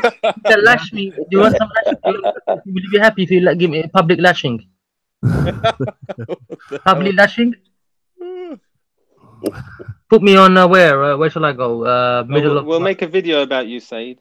Yeah. You see what happens? You see what happens when A you go on Nasheed video. EDL? An anti-Said Nasheed video. This is what happens when you go on an EDL live stream. All Muslims start fighting each other. You know what? Yeah, I found this new Nasheed. I don't know what you guys think of it. Where is it? Hold on. But I'm going to go anyway. Thank you anyway, everyone. Jazakumullah khairah. You don't have to go, bro. I've got no hard feelings against you regardless. Okay. I do have some ghira about the salah. That's probably why I'm a little bit defensive. Yeah. All right. Thank you, everyone. All right, Assalamu alaikum. What do you think of this Nasheed, guys? Can you hear it? Yeah. Is it Muslim Bilal live? I don't know. Listen to it. From the wind to the trees to the buzzing of the bees, Ya Rabbil Alameen, your creation is a dream. From the stars to the moon, your dominion is so vast, yet your beauty. Please accept my prayer, Ya Rabbil Alameen, Ya Rahmanu Ya Rahim. Oh, Said. Hold on. I know.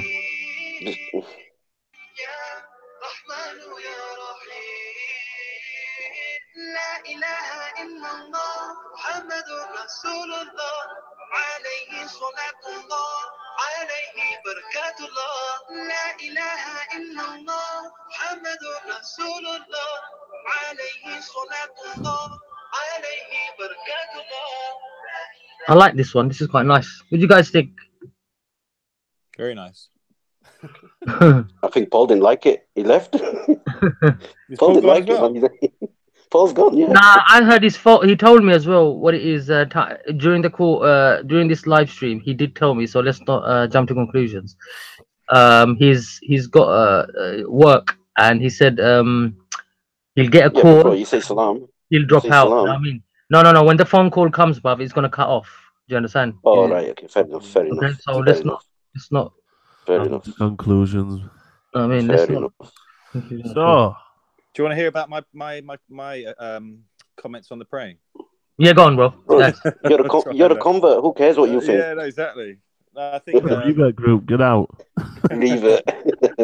Yeah, go on. Yeah, go on. So I think I've gone to Speaker's Corner, and I honestly don't see it as an issue walking over the road and praying. For me personally, it's not a big deal, and it's not really a battle that I necessarily feel we should fight. But I would say, and obviously Paul's right, it's a law that's been going back anyway, but there's no doubt that it was raised again to target Muslims. So I do think we need to be careful not to just accept these things, because when you roll over and allow one law against you, that's right. What happens next, and you do need to be conscious of not just allowing things. Now, I don't think the answer is to go and pray there and annoy people, because that's all that is going to get the backup of people. Antagonize, I get that. Yeah, but we certainly have to make sure that we don't just lie down walk over. when laws are done. We have to question it. Can I give you my opinion now? Because No.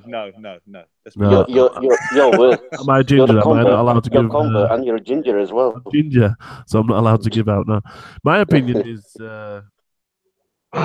when you see like Abdul Hakim praying on purpose and stuff. That's the wrong intention in the first place. Yeah. From a praying point of view, 100%. to prove to people that we're gonna pray here is not the right way of praying anyway, because it's all about intention anyway. So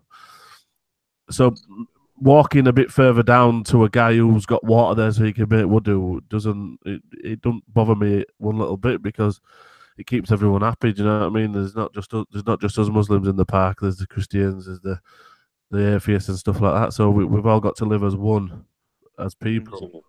So respect, and I do understand reactionary's point of view that it was pointed out by someone who was a bit on the far right side, but they're always going to do that anyway. That's what they're there for. I think they both had a point. If this law was always in place, and they just allowed everyone to do it before, why the sudden change? There has to be a justification, and it's clear. It was the far right, and the police agreeing with it, and it was targeted towards Muslims. So I think it's definitely something that shouldn't go ignored. I think from what I remember from Mohammed Hijab's point of view, because I know Paul mentioned Mohammed Hijab, but from what I remember him is he stood up and he said to the police, "We're going to give you 3 strikes. We'll go along with it, but if we see you not being consistent with this law, like i.e. not stopping the Christians singing, not doing this, if we notice you not being consistent, then we're not going to follow it." And I know that may be seen as taking the law into your own hand, but it's also a way I quite liked it, because I think it's also suggesting that we'll follow your law as long as you are consistent, as long as it isn't just consistency. Yeah. Yes. If you allow laws that's just oppressing one person, that's where things can get messy, and that's that is how ugly things start. And I think it has to be a fair rule for everyone, doesn't it? What point are you making if we all get together and pray in the park, though? What point is that actually making? You don't do it for other people. Pray. Yeah, intention, isn't it? Yeah, so this is when people are saying in the group, "But how do you know their intention?" It is when brothers are saying next week we all should pray in the park. That's your intention there. Why are you praying in the park? That's the problem. It was very telling how I mean, I couldn't believe how upset Steve was when he saw, there's clearly some almost, Muslims have turned up, and they weren't regulars at the park from what I understand, and I think tried to look on the video, and they're not. But yeah, so I mean, upset. You can tell what Steve was thinking when he had that debate or that conversation with Syed, and he said he referred to it as a call for war or a call for battle. When we were doing the azan and everything. And I think that's how he sees it, as the Muslims are coming here and they're taking over our park. And I think that's where the pressure came from the police, because I don't know if you saw it, it was all in the media as well, in the Daily Mail and things like that. And I think that's when they had pressure. I haven't been going to the park as long as, I think I was there. I wasn't going regularly, but Steve said it, and Paul seemed to allude to it, that people are putting were they suggesting that they're almost taking over the park by maybe praying in the centre and putting mats out and things like that. Again, if that happened, I'm sure you could just tell, if you put people in, just tell them to go to the side, that should be enough. But that's there's nothing wrong with that, really. If you're on a footpath and there's grass, if it's dry and there's grass there, why not just pray on the grass? There's not a problem. My point of view. That's my point of view is, don't block people and disturb people and block the roads. Like, if there's a massive grass part there, we can go. It's much more comfortable to pray on the grass than the hard floor where the horses come and shit, and it's not even clean properly. But at least the grass is like I don't know. Who deleted Raj's comments in the thingy? It's because he does it to us, and we know what's coming. It's all good, man. He's going to start attacking. No, he comes on very, very personal attacks. He's not talking about me, Ginger Muslim. Yeah, no, but we know what's next. I can't even see the comments because I'm blocked. So I think Raj is one of my fans. I heard Raj is making a calendar of me.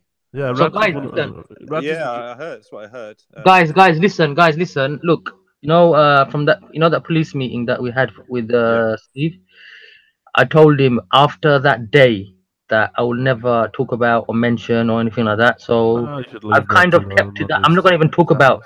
I'm not going to mention that name. So I've kind of.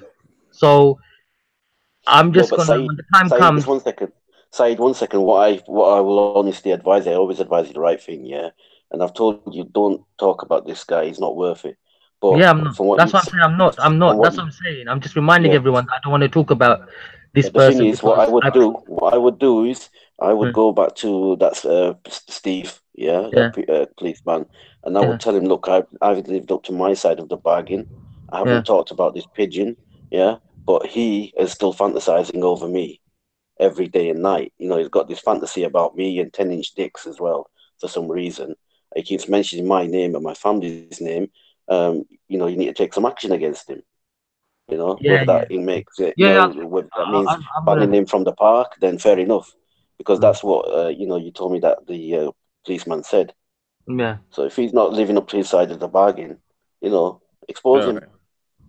Should we move on? I didn't realize you guys had that kind of history with him. I obviously, I know, I forgot Syed, you and him, but yeah, should we just move on then? Yeah.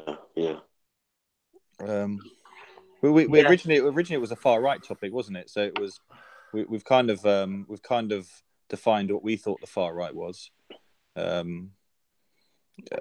What did you guys think about my comment on agreeing with banning the burqa? So for me, even if let's say even if I didn't agree with it, because many Muslims don't agree with it.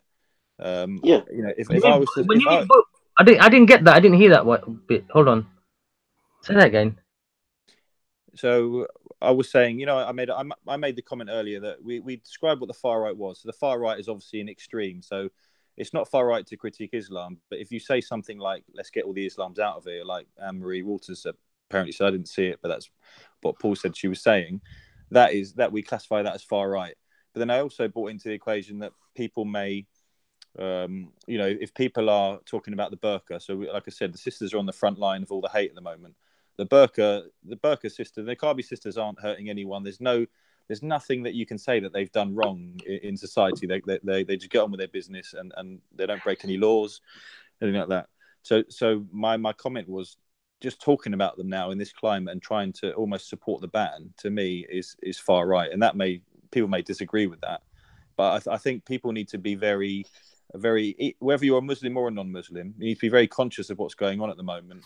Even if you're an Islamophobe, just as a human being, you need to understand that the hate can build into something very ugly for Muslims. And I think you need to just be careful that, fair enough, critique Islam, but just be careful on how you're not spewing up hate, and you're not adding to the narrative of the extreme far right who do want to get you know, Muslims out of here, and so that's my penny for that. So hold on a second. Sorry, brother.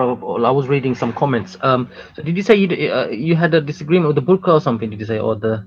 No. So I said, regardless of whether even a Muslim disagreed with the burqa, I think what I brought up earlier was obviously Raj talks about the burqa, and other people in the park have talked about it, and obviously because the lady in the veil turned up as well.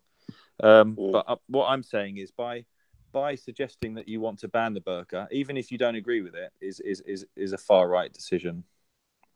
Of course, I mean, because of the timing. You would think, because of the timing. If you would think ago, when you're a person. Go on, sorry. Yeah, if this was done years ago. I'd say. Go on, mate. You go. Go on, Jordan. I think we got a delay. You go first. I'll wait. You. So if my comment is about the timing. If I disagreed with something about Jewish people back in Nazi Germany, you know, I said I disagreed with something that the women shouldn't wear wigs or something like that. Would I really try and add to the narrative that you know, and try and get that banned when I know that they're receiving so much hate from all over? That just seems very, very inconsiderate and dangerous. And I think people that are bringing these things up need to be really conscious about, even as a human being, about what they're actually bringing to the forefront, especially when you're on camera and publicly saying it. You know, it's another fallacy from the media. This the niqab issue. How many people a day do you see? I lived in Bradford, and I only seen 1 or 2, 3 people in the 6 months I lived in Bradford with niqab on. It's very rare that you see anyone with niqab on. There's not even a problem. There's not even been an issue. There's been 5 or 6 countries around Europe that have banned it, and they've all got different reasons. You know, so it's not like if people aren't even united on one. Some people say security, some people say social cohesion, some people say, you know, they can't go into the banks, and they're all banned. So it's clearly when there's no actual reason why the burqa should be banned. There's no sort of statistic to say, well, hang on a minute, this is happening in society, so we need to stop it. It's purely built on the momentum of hate towards Islam at the moment. And if you're saying you're an open society and people can wear whatever they want, you know, you have these days where people can go around naked, yeah, and they're not getting arrested. Yeah, but then no, you see these like events where, you know, they're all going around like at certain places like protests and whatever, and they're all naked and they don't get arrested there. Yeah, you know, I mean, so yeah, to me, we've got you know, rights in this country of wearing what, you know, we can wear whatever we want and having rights for everyone. And I think we have to be careful at the same time that if Muslim sisters want to wear it, then all power to them, you know. But as Muslims, we don't force it on anyone. I think there's a narrative out there that, you know, husbands or fathers or brothers are forcing these women to put burqas on. We're not. You know, you've talked to a lot of sisters, they'll say, I'm wearing it. Actually, my husband or my father or whoever, they're saying don't wear it because it's dangerous. But, you know, a lot of people are wearing, a lot of sisters are wearing it out of their own choice. And like I was saying with the praying is, you know, obviously the praying at the park, obviously you let one law go by. So let's say, you know, we all say, oh, it doesn't matter, these countries have banned the burqa. A lot of these right-winged, political groups, the next thing on their agenda is to regulate the mosques. Then it's not to build any more mosques. Then it's so once you allow these things to go on, it just builds up this momentum. And this is how Nazi Germany started with the Jews. That, you know, they'll posters saying they've got big noses, that they're taking all our money. They're the reason why we lost the First World War. They are, and it builds into this whole thing where all of a sudden you've got normal German people actually taking part in a mass genocide. Now, obviously that's very extreme, but I do think history's taught us that you need to be very careful when you oppress a group of people and spread this kind of hate. Yeah. When I was a part of the EDL, I wasn't really one of them who says ban the burqa and stuff like that, because that wasn't the issue at that time. So yeah, what did you have a feeling that there was something coming after the EDL? So when you were part of the EDL, was there ever a feeling that you were going to get rid of Muslims, or was it purely let's stop grooming gangs and let's stop terrorism? So for me, it was the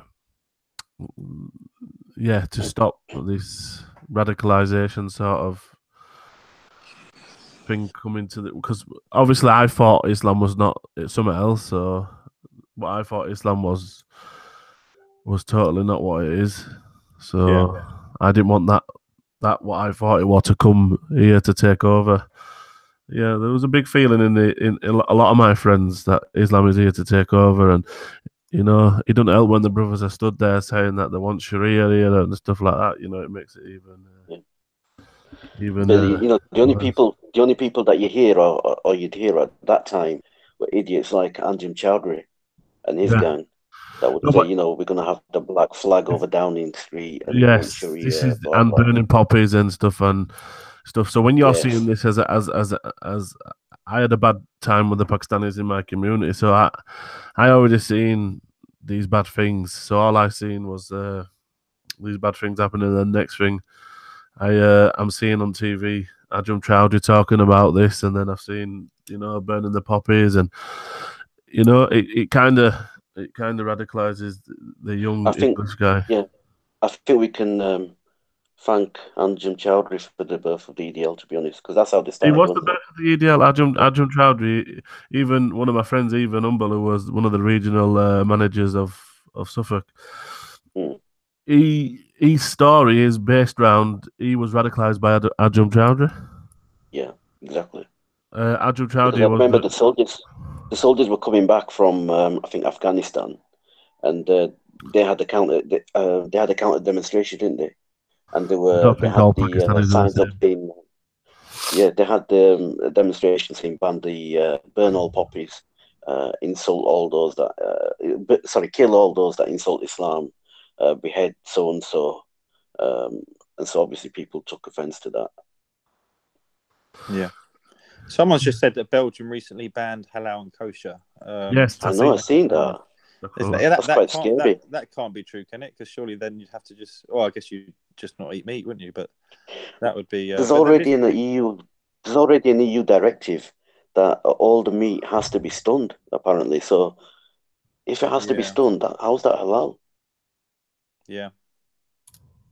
You know. So I mean, a lot of the meat that we eat, I'd say, is questionable, to be honest, unless you're actually, doing it yourself, or somebody that's doing it themselselves. Yeah, Issa, you got opinions you on can't that, really say.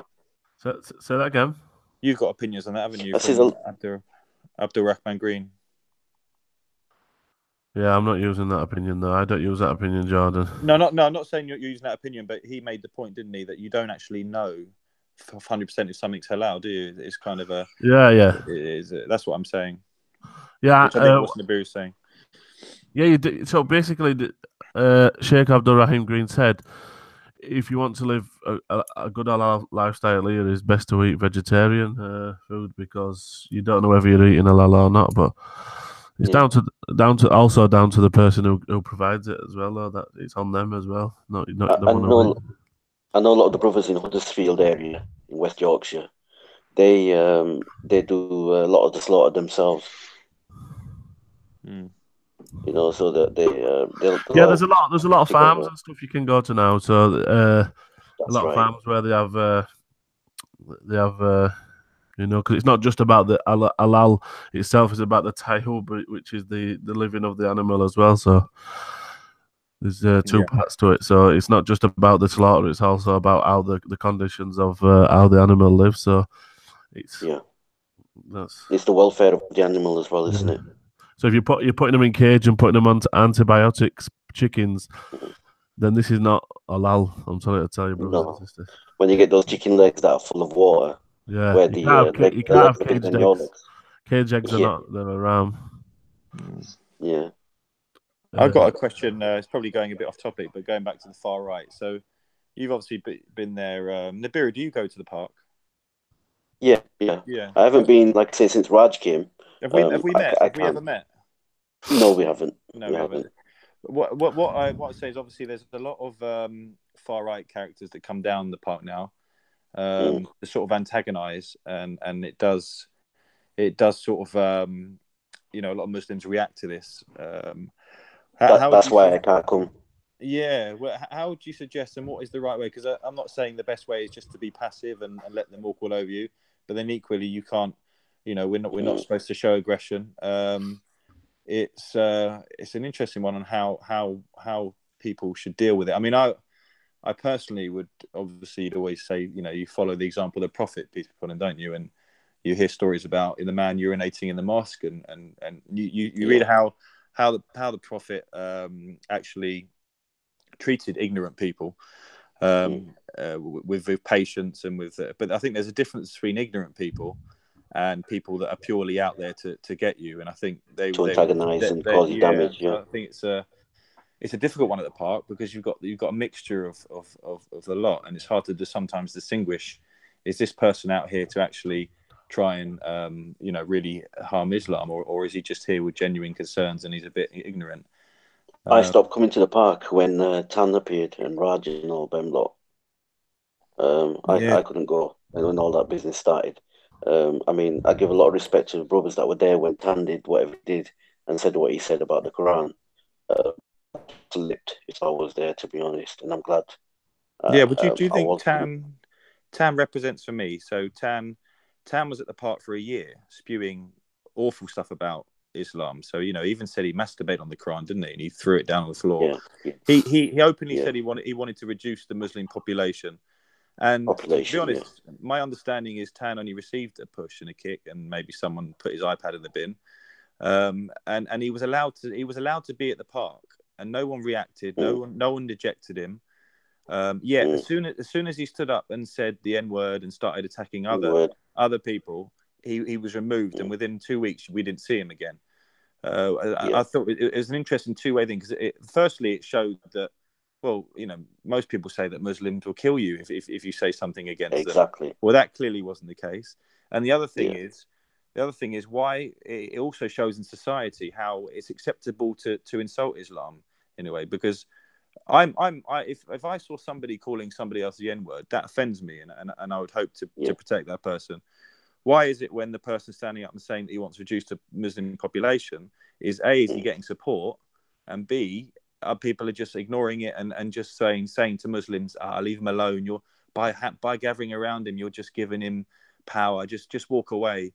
Yeah, you know, he says something else about other people, and all of a sudden he's marched out. So I thought Tam was a really interesting character, and it showed how society in Islam are, you know, how the connections are. Yeah, you can talk about conspiracy theories and this and that, but I honestly don't think Tam was a plant. Well, but you know what I feel with Tan lads, is that I think the Muslims give him that stage. I always said that to other people there, I said, look, ignore him. When he goes off on his rants and you all congregate, you see it now in the videos.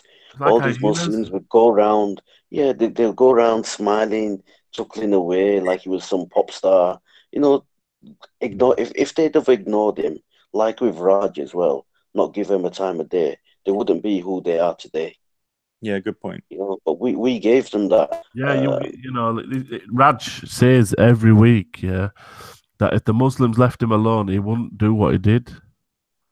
Exactly. It's common sense, and this is one of the reasons I'm not really going to be going to the park, is because of the behaviour of the Muslims. It's crazy. Covering your face and shouting in people's faces, not from Islam. It doesn't. Yeah, I mean, I was speaking to somebody the other day, another Muslim, and the Muslim said, "Look, you know, look at the representatives that we have of Islam in the park today. You know, Mordeen and, you know, somebody else. And it's true. You know, if people are watching that and thinking, look at these Muslims, man. And my friends are seeing this, and they're asking me questions and like, is this what Islam's about? And I'm trying to say, no, this is not what Islam's about. And I'm trying to show them. And then so maybe we should go. Maybe more people should go. More knowledgeable people should go. Because obviously, look, Speaker's Corner is about debating, not about congregating. It is about debating. And, you know, like it was this weekend, it got me so angry where people that didn't have knowledge were debating Bob. And Bob was talking about Hadith saying you can drink water from camel pee and drink camel pee, and you can drink water that's been contaminated by menstrual pads. I mean, what, 1400 years old? 1400 years ago, they had menstrual pads, really? They had Tampax back then, did they? Do you know what I mean? And argument, and this nobody could come back, and this makes us look weak. So I would say to brothers as well, look, if you're going to debate somebody, don't debate for your ego. Make sure you've got knowledge to back it up, because you're representing Islam. And if you're not gonna, you know, if you don't have knowledge, you're making Islam look weak. You're making us all look stupid. So don't get into stupid topics for your ego. You know, let the other people that have knowledge, let them deal with it. It's something that I say all the time. I don't really watch much of the videos at Speaker's Corner that much because you know, there's no benefit in watching Omar walking up to someone's face with a phone and saying all the stupid stuff he says to people. There's no benefit in that at all. Yeah, but can I say? I mean, I mention. Go on. No, go ahead. Can I mention, because this is something that, and it's something we can talk about as well, because I don't really get why Islam is held up to this, you know, not Islam, Muslims are held up to this standard that if the minute a Muslim steps out of line, the whole Islam is representative. Yet you don't get that standard from other people. So if a Rasta is there in the park fighting, no one says, well, look, because we've got a moral standard, Jordan, that's why. Okay, well, Christians as well, they don't get the same level of. I know Islam is hot topic in current. Yeah, I think it's because we're under the microscope. The spotlight's on us. Yeah. Do you remember, Brother Jordan, that tall Christian guy said to me, "Yeah, let's go over there around the corner." Do you remember? Oh, yeah. He's a Christian guy. He tried to let's go around the corner. Do you get it? So imagine a Muslim saying that. Yeah. So that guy, that guy would be taken as an individual, whereas Omar will be all of a sudden, you know, We're you're letting all- Islam down. Why is Omar letting Islam down? Why is Modine letting Islam down? To me, Modine's Modine, Omar's Omar. I get, obviously, we need to be careful that people are watching these videos and possibly are doing it. But yeah, I find that very hard to understand why Muslims are held up to this kind of, you know, whereas if down the park we have to be on eggshells and whereas everyone else can do whatever they want. It's not about being on eggshells.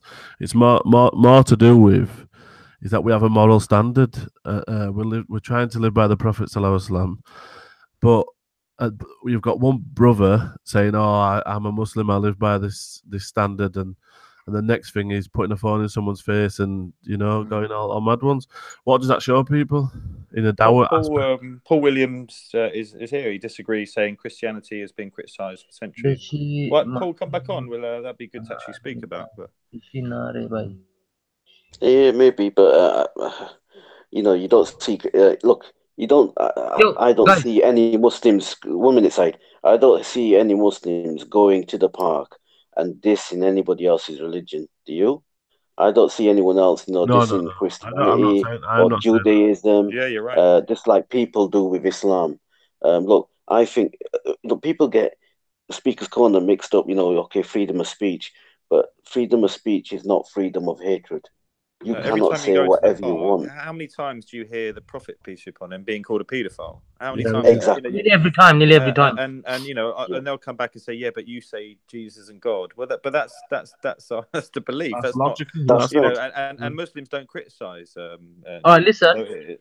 Speaker's Corner, is an area where open-air public speaking, debate, and discussion are allowed. The original and the most noted is in the northeast corner of the Hyde Park, London. Historically, there were a number of areas designated as Speaker's Corner in the parks in London. So it's not just debating; it's discussions. People go there to give their public. Start something up, a new group. So it's not just it's discussion, mainly a place to meet and give views. Yeah, and I've got no issue with people can just even normal people can go and discuss something, say they want to question and learn, and so it's not only about debate. Waqas Ahmed, please let brother Paul. No, brother Paul Waqas. He told me before he came on that as soon as he receives a call, he'll just cut off because it's work related. So so he said. I mean, just one second. Paul's in the chat and he says Muslims diss Christianity all the time at the park. You know, maybe there are some weak Muslims who do, but he's in the chat and he's saying Muslims diss Christianity all the time in the park. Paul, I don't get where you're coming from, mate, because you know, every day in the park, you know, I'm hearing my Prophet being insulted. 99% of the time is you're not calling that out. Yes, you can say 1%. You want to call out. You want to call out that Muslims are the other way around. Yeah, you want to call out that Muslims are side man. Yeah, you want to call out that you know, Muslims are dissing Christianity. I don't buy that, mate. No, I'm not calling that out. I'm saying 99.9% of the time it's Muslims Islam is getting like slandered, and it's like one rule for the others, and when it comes to Islam, it's all guns. Like, yeah, that was my point. Like, I don't have any issue seeing Omar and you know, the other roadmen down there. Grey Dunya, you done know. I don't have any issue with these guys being down there saying their piece as well, because they're also representing. You know, not everyone in Islam is not every Muslim is a pious. You know, and they are representations of Islam. No. You said done no. Okay, but my point is, look, when I go down there and I look, I understand if they behave out of line. You know, I can't condone fighting or getting in people's faces and things like that. Although I quite like it when Omar gets in the far right's faces, because they come down like the big men, and Omar's straight there in their face, and it ruins their entrance completely. Yeah. Johan van Dam. And this is only my personal view. I don't go to the park and sort of, because it's a judgment, isn't it? It's like, oh, you're doing this, you shouldn't be here. You're doing this, you shouldn't be. So what should everyone should be like Shamsi? Yeah, you know, exactly. it's not, no, and no one else is being asked that. You don't have to be a pious Christian to turn up at the park. You can turn up and say all sorts of nonsense. I've seen guys in cowboy hats standing up talking all sorts of rubbish. Yeah. And they, You know, I'll be honest, and you know, where Muslims are wrong, you know, there are Muslims that are wrong, but even with, look, we've mentioned Omar, I don't like calling people out, but even with somebody like Omar, I've never heard Omar saying anything bad about Christians, you know, to a point, you know, debating and saying, oh, Jesus, because look, Jesus is our prophet as well. Yeah, how are we going to diss Christians, you know? But, you know, you hear them mocking our hadiths, mocking our Quran, mocking our prophet, saying things that aren't true. You know, it's disgusting the amount of attack that Islam gets. And I think if even 1/10 of what was said about Judaism, bro, that wouldn't be stood for. Those Yeah, but people would be arrested. yeah, because that's classed as a race now, isn't it? You know that they've done that. I know, and the thing is, why isn't Islamophobia classed as that now?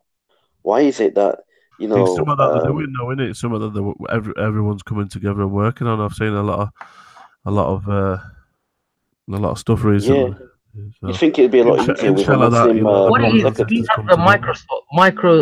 microscope on us extra. I know it's unfair. It's like every single move. It's like one out of, say, months and months and months. If one little Muslim or a Muslim that probably doesn't even know his deen properly. Yeah, we're all learning. Don't get me wrong, but you Paul know, is trying to Can I join. can I just say something as well? Sorry, Imtiaz has made a good point, yeah, and that was Omar was the only Muslim to pick the Quran up when Tan threw it on the floor Oh yeah, and just I shouldn't have said his name. You know, yeah. I didn't mean So to you know, point big him up out. to Omar for that. You know, But it's he just did stand up. something that I personally don't agree with. Some people have got different opinions. no, but look, there's no doubt Omar has done things that he shouldn't have done at the park. There's no doubt of that. I personally don't agree. So someone should turn their feedback. YouTube off So tell the at the yeah. background because there's a lag feed coming on. Oh, brother, Paul's back. I think is it your YouTube is on at the background. It's like Was apologies, I Yes. switched it off. Yeah. Yes. feedback. So needs to turn down. So, what do you guys think? There, do you think the Anne Marie person will come to Speaker School now and start propagating Inshallah. her?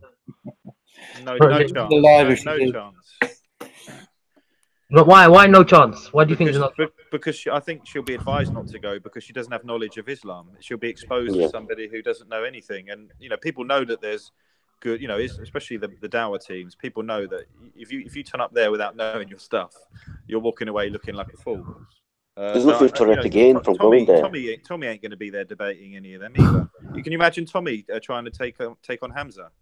Oh my God, he'll get ripped apart. Tear him apart because all of a sudden, all of his, you know, he's looking at someone, almost looking in the mirror, you know, from where, you know, because Hamza was also a bit of a football lad, and Hamza's chosen Islam and will justify exactly why he believes what he believes, and will challenge Tommy's way of life, and you won't be able to match the two. Yeah. Who's the red jumper guy in the chat? Is it Mr. Trump boy? Nah, I don't think. No, can't be. Did you see? What's his name? Yesterday on the news, what's his name? Goddard. Red cap guy. He was saying to a police officer that you're not even British, and if you want war, we'll give you war every single week. Alhamdulillah, Naheem. Who's got the thingy on YouTube on in the background? Yeah, YouTube's on again. I can hear myself. Sorry, it's me again. Apologies, I switched it off. Yeah, yeah. So what I was gonna say was, yeah, he was saying to the police officer, he goes, "You're not even British," because the guy didn't have like fully white skin. I think he probably had a little bit of a, I don't know. He didn't. I don't know what he was. He didn't look black or anything. I don't know, but he looked a little bit of a tan to him. He just wasn't white. Yeah. So he goes, what is it? He goes, "Yo, if you're not even British, who the hell are you to tell me what to do?" And he goes, If you want war, I'll give you war every single week. I'm just paraphrasing, guys. So I'll give you war. So this guy, I'm thinking, does he really know his past and stuff, and like the British, history, and the way he goes on is like some sort of savior complex. I don't know, man. I think we need a Chinese prime minister. Yeah, man. Why a Chinese prime minister? Sorry, man. Sorry, man. I just quickly read out the thing out loud. One of the comments. Sorry. Academic Screeching says James Goddard is a fool. He is. Academics, why is it I can't see your agree, comment? for once. You must have blocked me. That's why I can't see Academic Screeching's comments. I can't see none of his comments. Oh, I can. Academic Screeching. Yeah. Yeah, I can't see it. Yeah, you blocked him or he's blocked you. He's not blocked. If he was blocked, he won't be here commenting, bro. I'm surprised that he's still here, even if he's blocked you. Then. If he blocked me, that means like I you can't want. see comments. Anyway, allow him. If Muslims, James Goddard is getting about a bit, though, isn't he? that's his game, innit? Online profile, raising his online profile. That's what it's all about. Yeah, but I think he's picked the wrong battle now. Bro, he wants a £1 million mansion, and he wants money from the Zionists. That's what it is, bro. He said Don't you think Tommy Robinson inspired? it's got nothing to do with religion. Sorry? He said on his interview that it's with the press, it's nothing to do with religion anymore. Religion, race. He wants all the left and right to come together, and I'm like, bro, what? For example, yeah, if a certain interviewer comes up to him, asks him hard questions, or puts him on the spot, yeah, he will say he will say things like that. Then his real side will come out when he is linked up with all his buddies, and then you'll see the real side come out. So these people have no station. They're like flip-flopping from here, there, everywhere. Their real face is get out. If you're non-white, we're not interested. Yeah, to me, if the far right can keep having guys like James Goddard heading them up, that's great for us. Yeah. I mean, he's so, definite own goal. I've met him at the park, and yeah, like I said, he was kind of all he said to me was, "Oh, mate, have you had a snip yet? Have you had a snip?" And I was like, "No." He said, "Oh, Aisha was 6. How can you support that?" And he said, and again, it's the old paedophile thing. And I said to him, "Well, what is a paedophile?" And he goes, "Someone that marries a child." And I said, "No, unfortunately, that's not what paedophile is." And then it just went on, and then he just sort of went off and kind of was bowling around, sort of. I mean, I'd say he probably looks like the sort of nice bloke that you can have a beer with down the pub if you're a non-Muslim. But other than that, I don't know. Like I said, if the far right can keep bringing out these sorts of blokes, I mean, that Tomo guy as well, he seemed a bit more together than James Goddard, but again, just seemed like a sort of come out of a council estate kind of. Not that I've got anything against James that. Goddard looks like a total fanboy. Jordan, you're a snob. I didn't realise. Yeah, that did sound bad, didn't it? But it sounded awful. Because I've come out of a council estate too, but really, what I mean is that he is kind of this a football lad kind of thing they're going for, isn't it? They're trying to. He's got quite a low IQ. They're trying to galvanise the football lad, aren't they? Kind of. I think it's the more impressionable people who they can mould. Yeah. You know, they don't want people that are going to think for themselves. And I mean, let's be honest, James Goddard, he doesn't think for himself. It's hard work thinking for yourself. I'm not surprised a lot of people don't do it. It's a lot of hard work. Yeah. Let Uncle Tommy think for you. Handsome Boy says, guys, how many people converted to Christianity in the park? 0. Yeah, there you go. That's not strictly true. I tell you who did. Zachariah, he was a Muslim, dawah carrier. He became a Christian. No. He started off from a Christian. Then he went. He came back to the park, dressed like an a traditional Englishman with a tweed jacket and a briefcase, and very proper. And then, of course, he came back to Islam again. And when he came back, he dressed like someone from Saudi Arabia. What it is? You don't get that point, Paul. You don't get that point because he was already Christian. Yeah. He was Christian first, then he became Muslim, then he left, and then he became Christian. Okay, fair enough. Fair enough. Yeah. So it's still at 0. It's still at 0 then. Mm. Hold on, I'm gonna share a video. 1 second. I just saw it. It's What's this, a related. commercial break or something? Is this an advert you're going to show us? Yep. Yes. Sponsored by. And it's sponsored by Coca-Cola.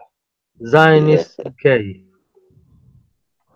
Chris Watts And full that of was a word from our sponsors. Here we have EDL. SYEDL. SYEDL, I like that. SYEDL. SYEDL. Brought to you by OSKKK Dawa. Hey, Oh, triple X, OKK. That's what his haters call him.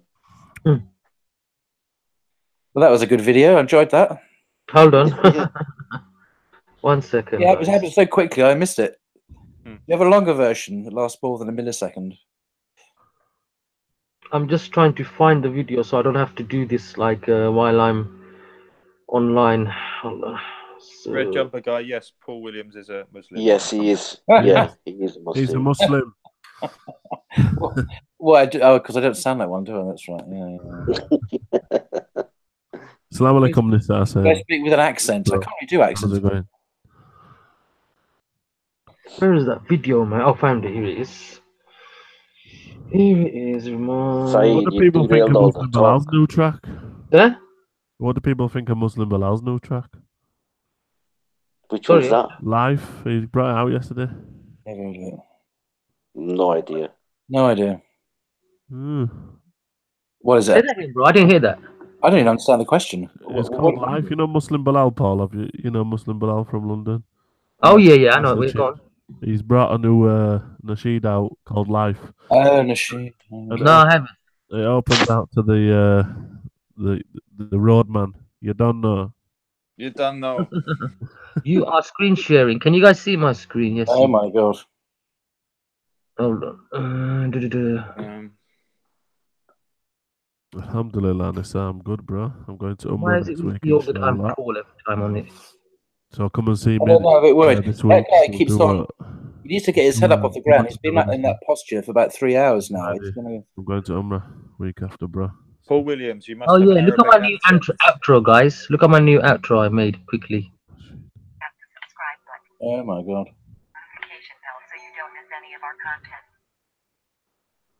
You like it? Quick one. Of course, it had to have Saeed's face in the background. That was very That's my channel. Just in case we forget who he is. He's Oh, like, is that Saeed? Are you on a beach? and so who is that voice? A Baywatch commercial. Yeah. Fitna. Hold on. What's this? Inshallah. What's going on there?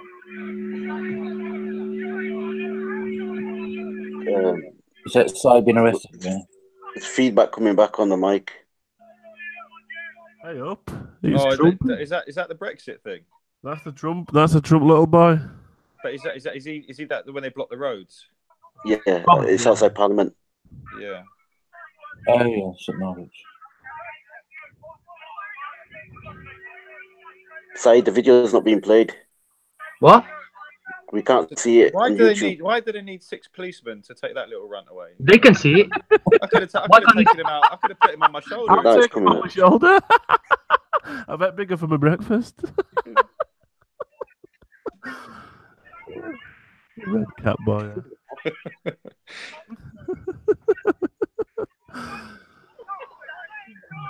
Saeed, it's showing on the Hangouts. It's not showing on YouTube. All right, hold on. Because I know what I did. Because when we talking, Yeah, mute your mics and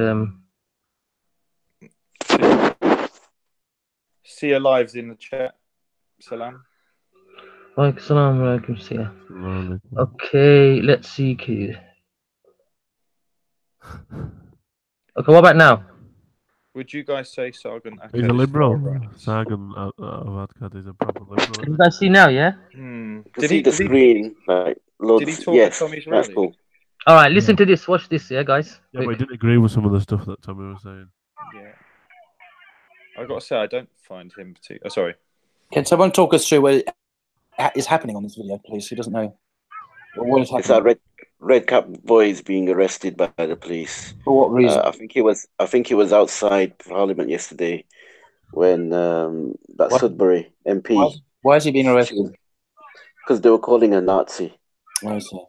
And is this And really a boy? I mean, is this like a kid? It looks That like... looks so dramatic, doesn't it? I mean, it's the guy that comes to the park, red cap boy, the one that says "Make America the red cap." Oh, him! Oh my God! Yeah, what do you reckon, yeah, Chris? psycho, we man. could pick him up by his rucksack and just I one think hand. we could pick him up by his head. What's up with him? I'd have taken him with so many people. He's stupid. Who filmed this? Did Syed film this or no? No, not sure. Do you think So, he was Muslim? Was Muslim? These lot would do the same. Not the police, a pack of crisps or people around him. Do you think if he was Muslim, his people behind him? Look at the title, though, man. Look at Great Dunya, man. He's on it, bro. Look at the title. What's he done? He gets the Batman van. Has he stolen a pencil? What's the context of the video? Huh? What's the context of the video? What has he done? I don't understand what's. I'm trying to figure it out. I'm just seeing it now for the first time. Let me see it. Apparently, Red Cat Boy gets the Batman van. James wants Raj's Lil Lula. Oh my God! Oh my God! That's the title of the video. Yeah. So it's all to do with Raj's Lil Lula. Oh my God! The way Brother Jordan says that is just too classic. It's too classic. I'm working on my roadman skills. The Great Dunya's been working on it. I'll be in a year's time. I'll be right. You won't know. In a year's time, you'll have a mask on, Jordan.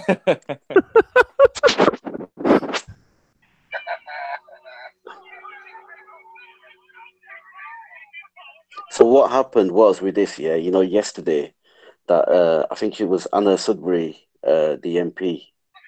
She was on Sky News, and as she was going into Parliament, and when she was on there, these lot were calling her a Nazi. So she's made a big thing of it now. They've said, look, step up more protection for MPs, because she said that she felt threatened. At one point, she felt threatened. So I think they come down with these muppets. The problem is, look how happy he looks to be, in that situation, and that he's going to get a few more followers out of that. And yeah, of course. Yeah, it's raised his profile now. Yeah, but you think it's a conviction in a court, he won't be so happy. This is what I see is a big problem. Look how small he is, and it's how many people it's taken them to put him in van. Yeah. Is this what society is becoming? That we're not allowed to, throw the little lad about, if he's misbehaving. He's in his 20s. He's a grown man. Yeah. He's not a kid.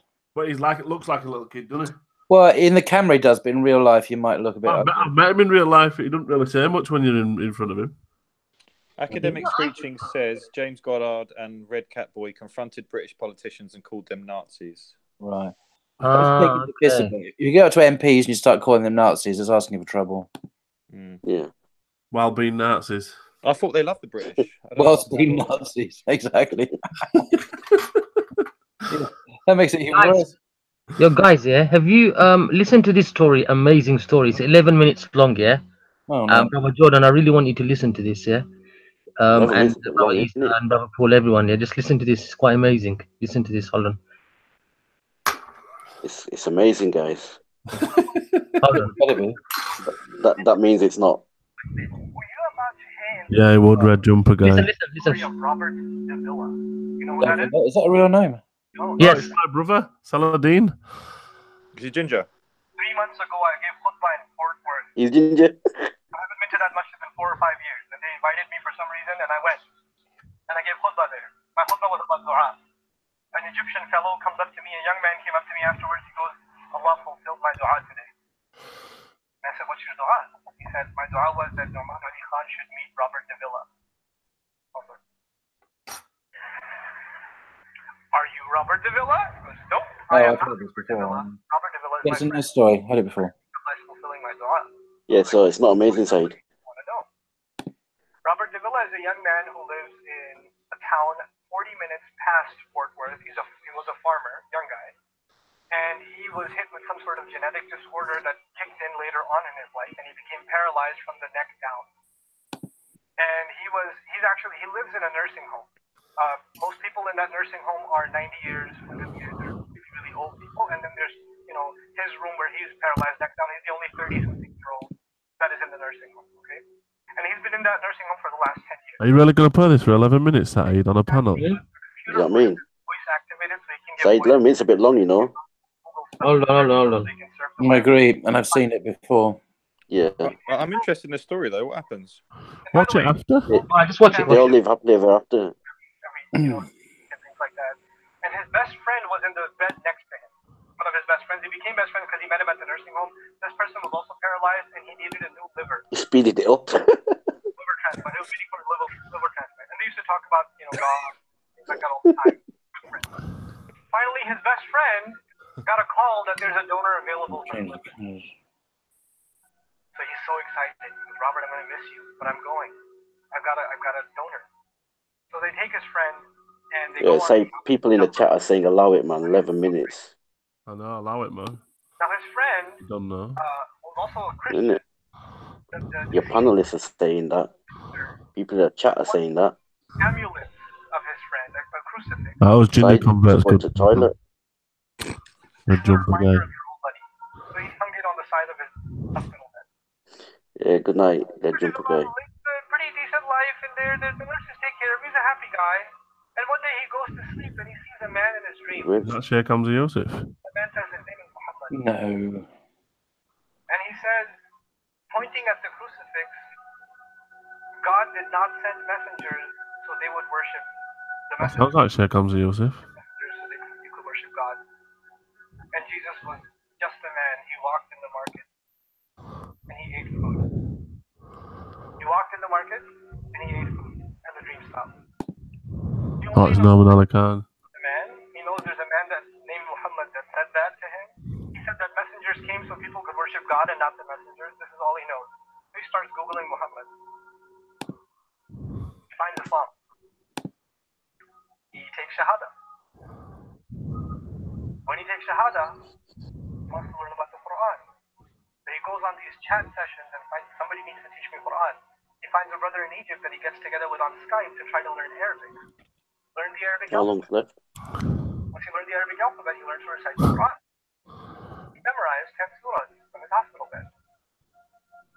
And he said, I'm beginning to memorize the Quran, and I'm beginning to learn about this prophet, but I need to This is the channel that I become. how to understand I come to Islam through. stuff on my videos. Merciful 7. Yep. They had the channel taken down, didn't they? Well, Yes, I've seen. Yeah. Alhamdulillah. Here's the kicker. In the nursing home, there was an Egyptian fellow that used to come in and do some This is Saeed. Yeah? The guy had Brother said Saeed. Let Yeah. the brothers on the panel talk. Said, it's a bit disrespectful, man, if you got brothers on panel. And you, 11 minutes, man. There's a lot of people commenting as well. Oh, no, we wait. met with Robert. We had a beautiful conversation, administrative and all this stuff, and eventually let it be about to me. Guidance will come. Balance will come. I want to tell you some more about Robert because young guys are here. Young guys Said, bro, you listening? Yeah, 1 minute, bro. Let me just, and one it holds second. every other part of his body in place because it has no control.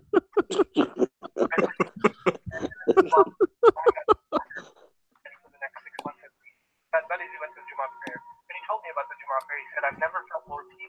Said, you might as well end it, man, if you just go forward it. I know. Just give it. No, I'm trying to get to the I proper. don't care what ideology, what school of thought, what they're talking about in the Muslim, what people. If Allah can guide Robert Davila, you have Muslims say, Jordan can listen to this afterwards. Brother Jordan, these guys don't have patience, so watch it on your own, innit? I'll show you the link. nope, I am not. Yeah, I will Yeah, you watch it. should link with it. I'll say that no, watch it's it. not This is a about very patience. inspirational It's about, story, it's, bro. it's about where we are. It's Yeah. basically this Robert Davila guy. He saw the Prophet ﷺ in his grave. In his dream, and that's how he became basically a Muslim after seeing him in his dream. So he said he made dua to meet him, and who was paralyzed? Was he paralyzed? Who was He's paralyzed. Yeah, he was paralyzed from the neck below. And Just he, just listen to his story, man. I'm telling you, it's amazing. You can see him in the video. They're going to visit him, and they all documented it. this is a short version of it. The full version is on Baina TV. But if you go to Merciful Servant, I'm sure on the links you'll find it. Yeah. So guys, where is that thing gone, man? Yeah, people in the chat, yeah, please don't tell any sister, yeah, you need to cover your hair or this and that. Yeah, she's a grown woman. If she wants to wear hijab, it's down to her. And plus, everyone that covers their hair, it doesn't make them pious, like you mentioned. So please don't dictate to a sister to wear hijab or not. Obviously, it's up to them. They know that if they should or whatever, but it's not down to us to say that. Brother Hamza won't be at the park. We are going to Umrah next week. Me, Hamza, and Jordan, inshallah. Is it next week you guys are going? Yeah. Yes, Thursday the 17th. We will be flying to. So not this Thursday coming, the one next week, yeah? Yep. We're staying 4 nights in Medina, right next to the Prophet ﷺ's masjid. Yeah. And then we're staying 4 nights in Mecca. Can I just How many nights in Mecca are you staying? Huh? 4 nights. 3? We got 4 in Medina, right? 4 in Medina and 4 in Mecca. Can I just ask how much does that cost per person? Don't know. £1,500, like a good. How much? £1,500 to do Umrah. Yeah.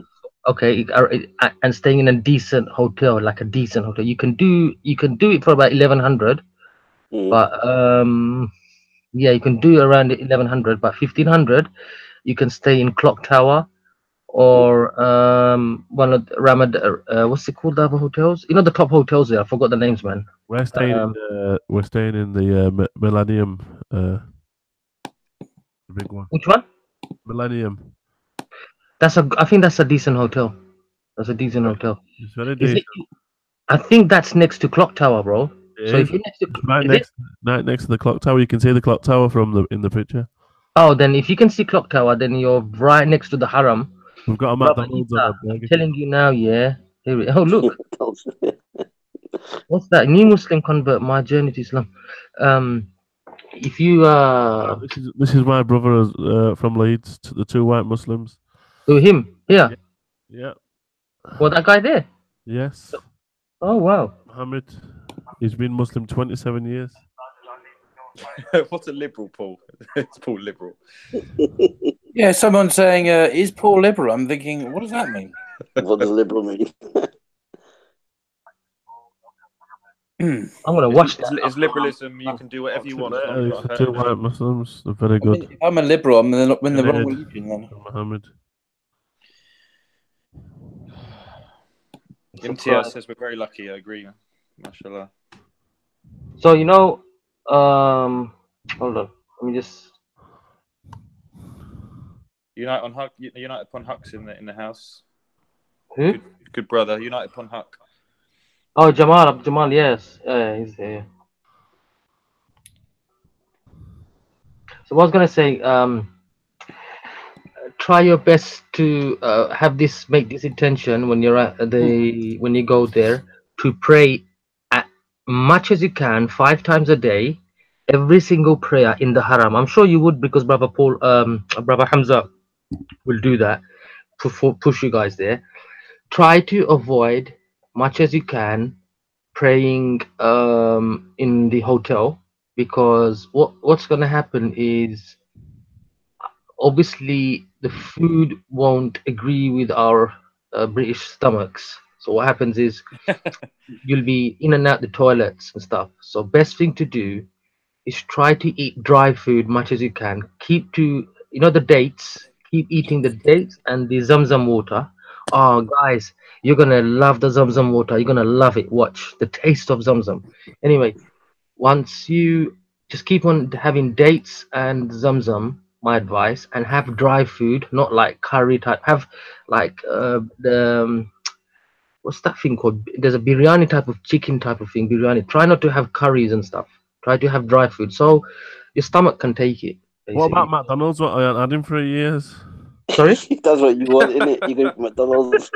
Yeah, there is KFC, Burger King. There's McDonald's as well, but I am. Hold on, I actually didn't go to McDonald's. So we're not going McDonald's, man. There's no way I'm going to Umrah and have go Mackie D's, man. You're not going either. You've only been a Muslim 8 months, you. Yeah, no. 8 months ago, you would have had a McDonald's drive-through.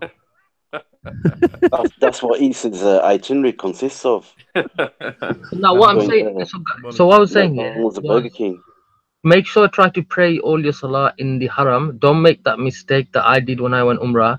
What happened was, like, when I got back, I thought to myself, hold on a second, at least like you know, like maybe one full day I prayed all of them in the haram, inside the haram, and the rest, like, you can say I've missed 1 or 2 here and there. Not missed, like I didn't go early, so I couldn't even enter the haram, so I had to pray on the streets, like, because they block the roads, because when the time comes, what happens is, if there's no space in the haram, they start praying on the streets. So my advice is to you, make sure when you go to pray salah, have a little side bag with you and take your prayer mats with you and have it all the time on your backpack, okay? And have the prayer mat and have always a bottle of water in your backpack, Zamzam water, yeah?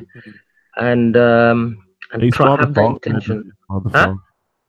I'm just replying to Grey Dunya. He said, Chris, if you want to eat alternative to McD's, try Bim's in East London. I just said it's more the thought rather than the actual. I know what you mean exactly, Brother Isa. I know what you mean. You miss it, yeah. It's just yeah. So I don't really miss it. No, it's just the thought of being able to go to McDonald's and it being allowed.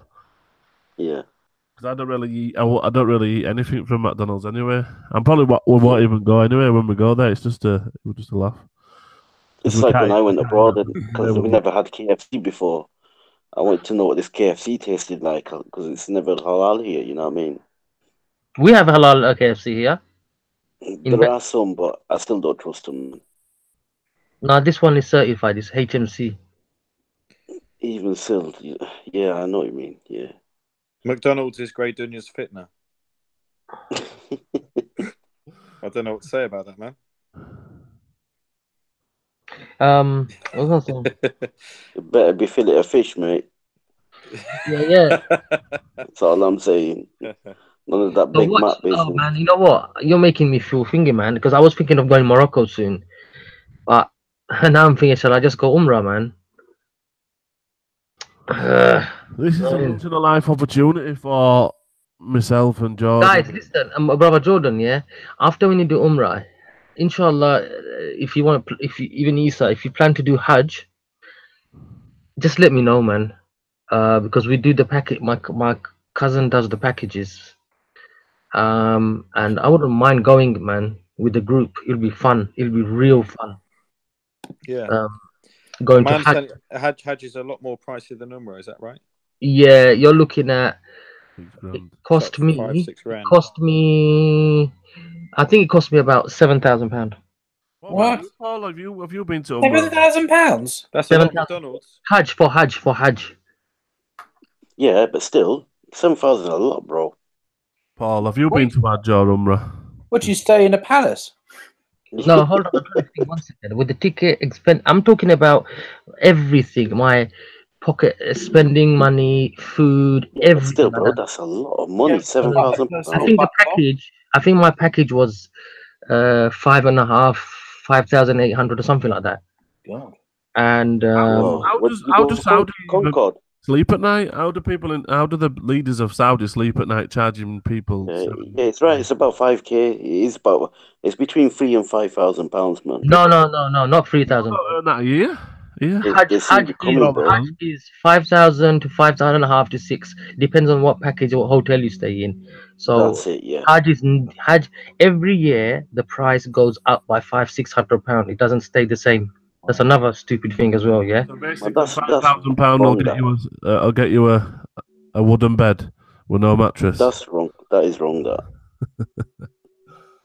No, so like you said, I don't know how Saudis can sleep at night. But you know what? Yeah, there are people here who alhamdulillah, man, you'll be shocked. Like, they actually, you know, like poor people of Allah, man, can you imagine their hajj must be accepted? Well, inshallah, they go and stay in the haram. They actually don't even book a hotel. They actually stay in the haram. They eat in the haram, and I think there is a public shower place and all that, everything there anyway. But wow, man, I've seen people actually. Yeah, I know. I And I know look brothers at that have them. done that. That's like the Hajj, man. You know, you can't really experience Hajj by staying in a 5-course, 5-star hotel, and that's you do, back in the day. Imagine how they did Hajj back then. Yeah, they You travelled for know, 6 months or Bro, something like when my yeah, grandmother and they done it, yeah. Wow, it was so hard, yeah. Like it was like it was, I'm telling you now, yeah, they made it like electronic, what do you call it, bro? Those, I'm telling you, like say brother Isa, yeah, and bro Jordan and everyone, you'll find out, yeah, as soon as you get out from your hotel, yeah, say for example you had a glass of water or whatever, as soon as you walk to the haram, maybe 5 minutes walk, you will feel it, feels like a mile, and your throat, you'll feel the when the heat hits you at Zuhur Salah. Oh wow, it burns, man. So you feel it, man. I just said about Saudis. How can they sleep? Someone just mentioned that it's not the Saudi rulers that decide; it's the people that sell the packages. So if that's the point, if It's that's the turning into a result, commercial thing now. I don't, man. You know what I mean? but really, I would have hoped that the Saudi government would have intervened if that's the case and tell some of these people that are selling these packages to behave themselves because Is it's there compulsory for people to go Hajj. do they restrict numbers? Because my understanding is it's absolutely Yes. packed during Hajj. So Yes, yes, I mean, yes.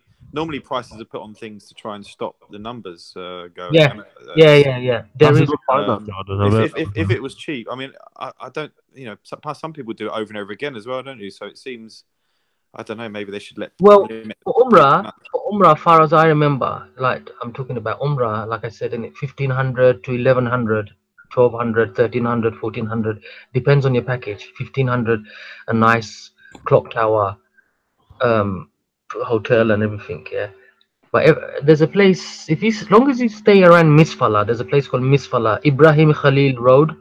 If you stay on the hotels on Ibrahim Khalil Road, then the hotel prices will be 1200-1300 minimum on Ibrahim Khalil Road. But long as you're in around Misfala, there's a place called Misfala, and you'll see a lot of Asian people there. Like it's like Bangladesh, Pakistan there. You know? Chipmunk says you can go for £2,200. Yeah, Where to Hajj? you'll be sleeping on floor. That is like a record break. Yeah, you can get there very cheaply, obviously.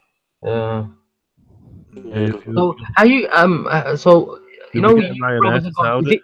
how you guys going? Are you guys paying for it yourselves or what is it? It's part payment, so it's obviously Hamza has raised money via his channel to sponsor the trip. Okay. But we, it's not a freebie for us. We're all putting our share in as well. So Okay. Okay. Okay. So That's it's good. a lifetime.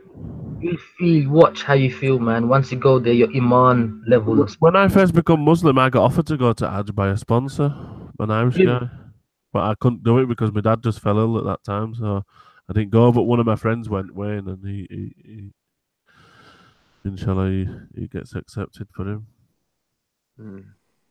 But Yeah, you get these people. as a revert, you can get sponsored for one time. You get some people who do it as, I won't say like a business, but I know somebody who every year he goes to Hajj, yeah, and he's like, I said, what's the script, man? He's like, oh, people that are ill and that they can't go, and so they pay me, so I go to Hajj for them. I'm like, Oh well, yeah. every year, why not give that money to somebody who's poor? yeah, And why let them go on the Hajj as well. Isa, why does a revert get to go? Is it regardless of the financial situation of that? Reactionary's going to hate that. What do you mean? Say that again, bro. Why Isa said that people will sponsor a revert. I'm wondering, No, it's just because anyone can go. It's not like special thing. It depends. Remember, anyone that gets to go to Makkah, Medina for Umrah or Hajj. No, I think you've got the wrong end of the stick side. You've got the wrong Yes, end of the it's stick. silence. I didn't say that it's only reverts that can go out. I No, said no, I know you didn't say that. I know you didn't. the sponsors are mainly for the reverts. As when I've looked into it. Yeah, why? Why? I don't know the reason for that. You know, I need but to clear something up as well, guys. Academic Screeching, obviously I can't see his comments. I just want to say, Academic Screeching, if you're listening, no one has to pay to do Hajj or Umrah. The only thing you pay for is your plane tickets and the hotel accommodations, those sort of things. That's it. You don't have to pay to do Hajj or Umrah. You don't have to pay any money to enter the Haram, the Masjid, or the Haram or the Prophet's Masjid, or anything like that. You just pay for people the guides, the hotel, the tickets, the food, all of that stuff. That's it. Your excursion, the coach, yeah, drivers. All Yeah, these obviously, the prayer is free. Everything is free. prayer But to go in the it's a masjid, travel agent, isn't it? Umrah, to So you do. have to go via a travel agent, unless you've got your own plane. Then fair enough. But I understand. End of the day, you can't get nothing really for much in life for free. You can't expect to stay in accommodation for free. You can't expect food to be free. I think there are those people who can't go. For example, myself, because I have a mortgage, so I have a debt, I have a loan, and you're not supposed to go on Hajj. Yeah. You have a loan, so I can't go basically until I pay off my mortgage, which ain't going to be for some time. I have a mortgage. No one told me that. You can't. You're Technically, supposed to you be can't debt go. free. No, seriously, you're not Yeah. supposed to. You can't go on this if you have a loan. Is that an opinion or is that a fact? No, that's teaching. That's Islamic teaching. You've got to. Because nowadays You can't be debt. You can't. You got to be debt free if you're going to be a pilgrim on Hajj. If you're not debt free, you can't go. I'm sorry, you weren't told that. Yeah, no one's debt free in modern age, are they? Well, no, but they are. But that's not the. Hang on. Okay, I'm just telling you the rules. Yeah, no, I understand.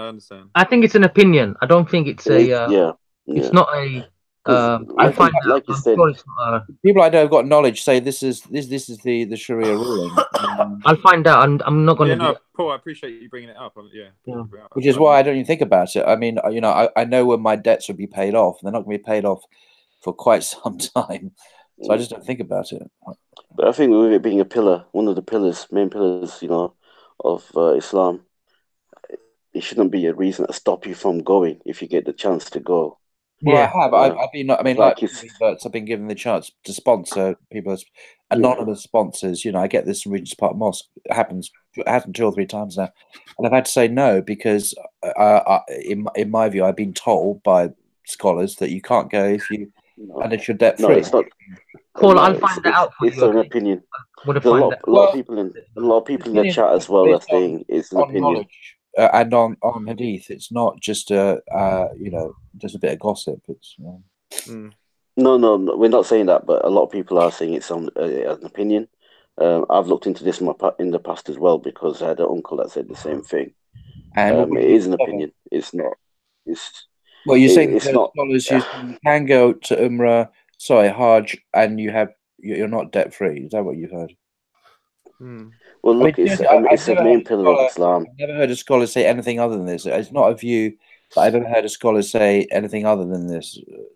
It seems to be very sensible advice to a Muslim to make sure you're debt free before you debt free. Yes. Money. I just wonder if you're getting the opportunity to go, like you guys are, you're not going to pass it up. Ideally you should be debt free. You should be interest free. Yes. Yeah. I'm just wondering. It's down to Allah Subhanahu wa Taala to accept the conditions for where you're going. It's down to your intentions. You know what I mean? In this current in this current world we live in, yes, to pay off your mortgage, no one would be going until they're 60, would they? That's very. That's exactly the case of me. I mean, the mortgage I've got comes from my pre-Muslim days, and I pay interest on a loan. It's riba. Yeah. And I can't. I mean, okay, it'd be great if I could just pay it off, but I don't have the means to pay it off yet. Yeah. That's another topic for another. Something that we can all go away and look into in more detail. So, and my advice, another thing as well, is I know you'd want to take. I'm just telling you the mistakes I made so you can avoid them. You know, a lot of people you will see that try to do, you know, after every prayers, try to do tawaf. You know the tawaf. That's, you know, when you do the just 7 times circle. You know, when you walk the haram, you learn it in 1 or 2 days. You learn it, and just do the tawaf every, if you can, after every salah. 7 times you circle the Kaaba, and try to be off. Take 1 or 2 pictures, obviously for memories, and after that, one day after taking some pictures, just leave your phones and everything off.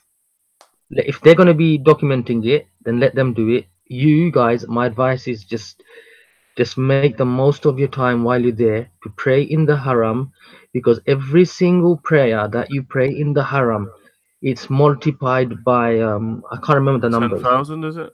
Something like that, yeah. So just keep that in your mind, and just, and remember, if you're tired, got nothing else to do, sleep in the haram, bro, or lean on the wall and just keep on looking. If you start staring at the Kaaba, while you're staring at the Kaaba and relaxing, and just that, every time you watch the Kaaba, you just like, basically your sins are getting wiped away. So just watch, man. When you go there, that feeling that you see the Kaaba for the first time, watch, you can cry. Brother Jordan and Isan, watch when you see the Kaaba for the first time, man. Automatically, you just like you just start crying, man. And people do silliness here. They start thinking, oh, the Kaaba is like, if you touch it, like rub it on your skin, you get some sort of magic powers. Don't start doing all that nonsense. It's just what do you call it? You know, you just feel, and just watch. Once you're sitting in the haram, man, when you're looking up in the sky, you see these little birds, ababil, these birds. What is it? There's a surah about them. You know, when the elephants came to attack the Kaaba, and then Allah ordered these little birds to attack them, and killed the birds, turned into like little mini rockets type of thing, and start coming down and just basically destroyed them. You can see those little birds here. They fly around the Kaaba, but they will not go over the Kaaba. It's like there's some sort of invisible barrier there, like a force field or something. They just like come towards the Kaaba, but they go around. But they do not go direct over the Kaaba. Even planes don't go over the Kaaba. It's not. I don't know. Some sort of weird spot or something like that. But it's just strange. I was like watching the birds, and I was thinking to myself, "Hang on a second.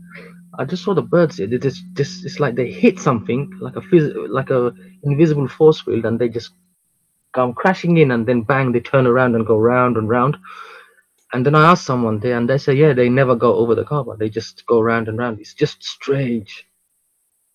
So the cats, watch the cats, man. Wicked. Are they like wild? The What cats? happens to the cat? Oh man, they're so friendly. They're so friendly. Like there's a ginger cat, yeah. You'll see there's always it's there. It's on videos and everywhere. A revert cat. Just press the ginger cat in Mecca and just watch. He'll come and sit on your lap and start sleeping. People start feeding, giving it Zamzam water. Yeah, man, it's just amazing, man. Has anyone in the comment section been to Hajj or Umrah? Whoops. When you get off the plane, do you get on a coach there? Now it's long. Yeah. As soon as you get off the plane, you get on a coach. Then you get to the airport. And one of my hardest times I found it was when I went to Hajj, and the processing at the airport for Hajj. Oh man, and it was so hot. It's like patience. When you go Hajj and Umrah, you learn patience. That's one thing you learn. Queuing up. Trust me, you learn queuing up. What is queuing up, man? You learn all of that. Cats are born Muslim. True. Syed needs to go there and relax with Modine. Imtiaz. Go where? Hajj, Umrah. That's from Imtiaz. I don't. I think he wants to send me to like a mental asylum. Imtiaz. Have I ever met Imtiaz? Nah. I didn't go to the park. He's my hitman. He's your hitman. Anyone messes around, he'll pay a visit to their door, man. He'll be at the door. No, right.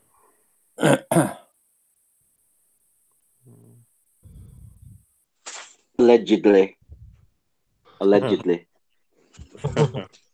Just want to put that out there. And Nibru is the. I saw that stream. I thought he was just an and Uber Nibru is driver. the assassin. That he's the. Allegedly. Anyway, man, I'm going to get off, lads. It's been a pleasure. Yeah, I've got to go work in 2 hours as well. Yeah, should we wrap it up then? Yeah. Yeah. Thank you very much, everyone, man. Assalamualaikum. Anyway, I'm call it a night, man. Assalamu alaikum rahmatullahi Wa alaikum, guys. Wa alaikum salam. Take care, yeah. Inshallah, brothers, I'll speak to you before you leave for the Umrah. Inshallah. Yeah. If I don't, then please just remember me in your du'as, yeah, and my family as well. Yeah. And pray for us, please. Will do, man. Take care, brothers. See you later. Hello.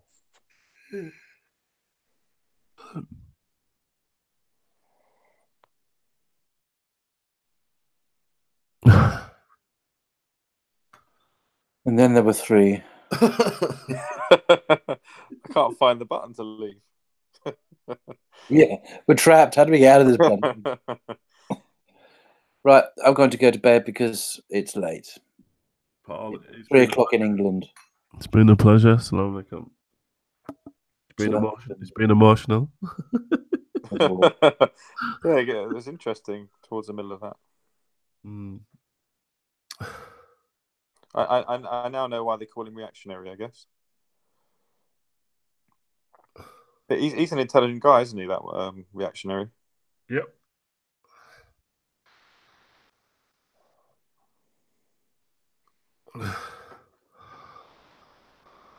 Is it? We're still live there, Shahid? Shahid?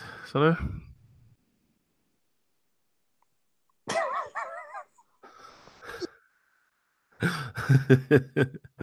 Shahid. We're still live.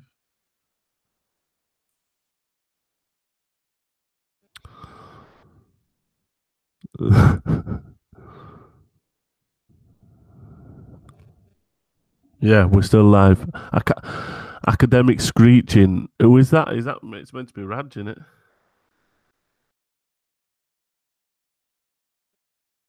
Oh, I'm all by myself. I better get out of here. Assalamu alaikum warahmatullahi wabarakatuh.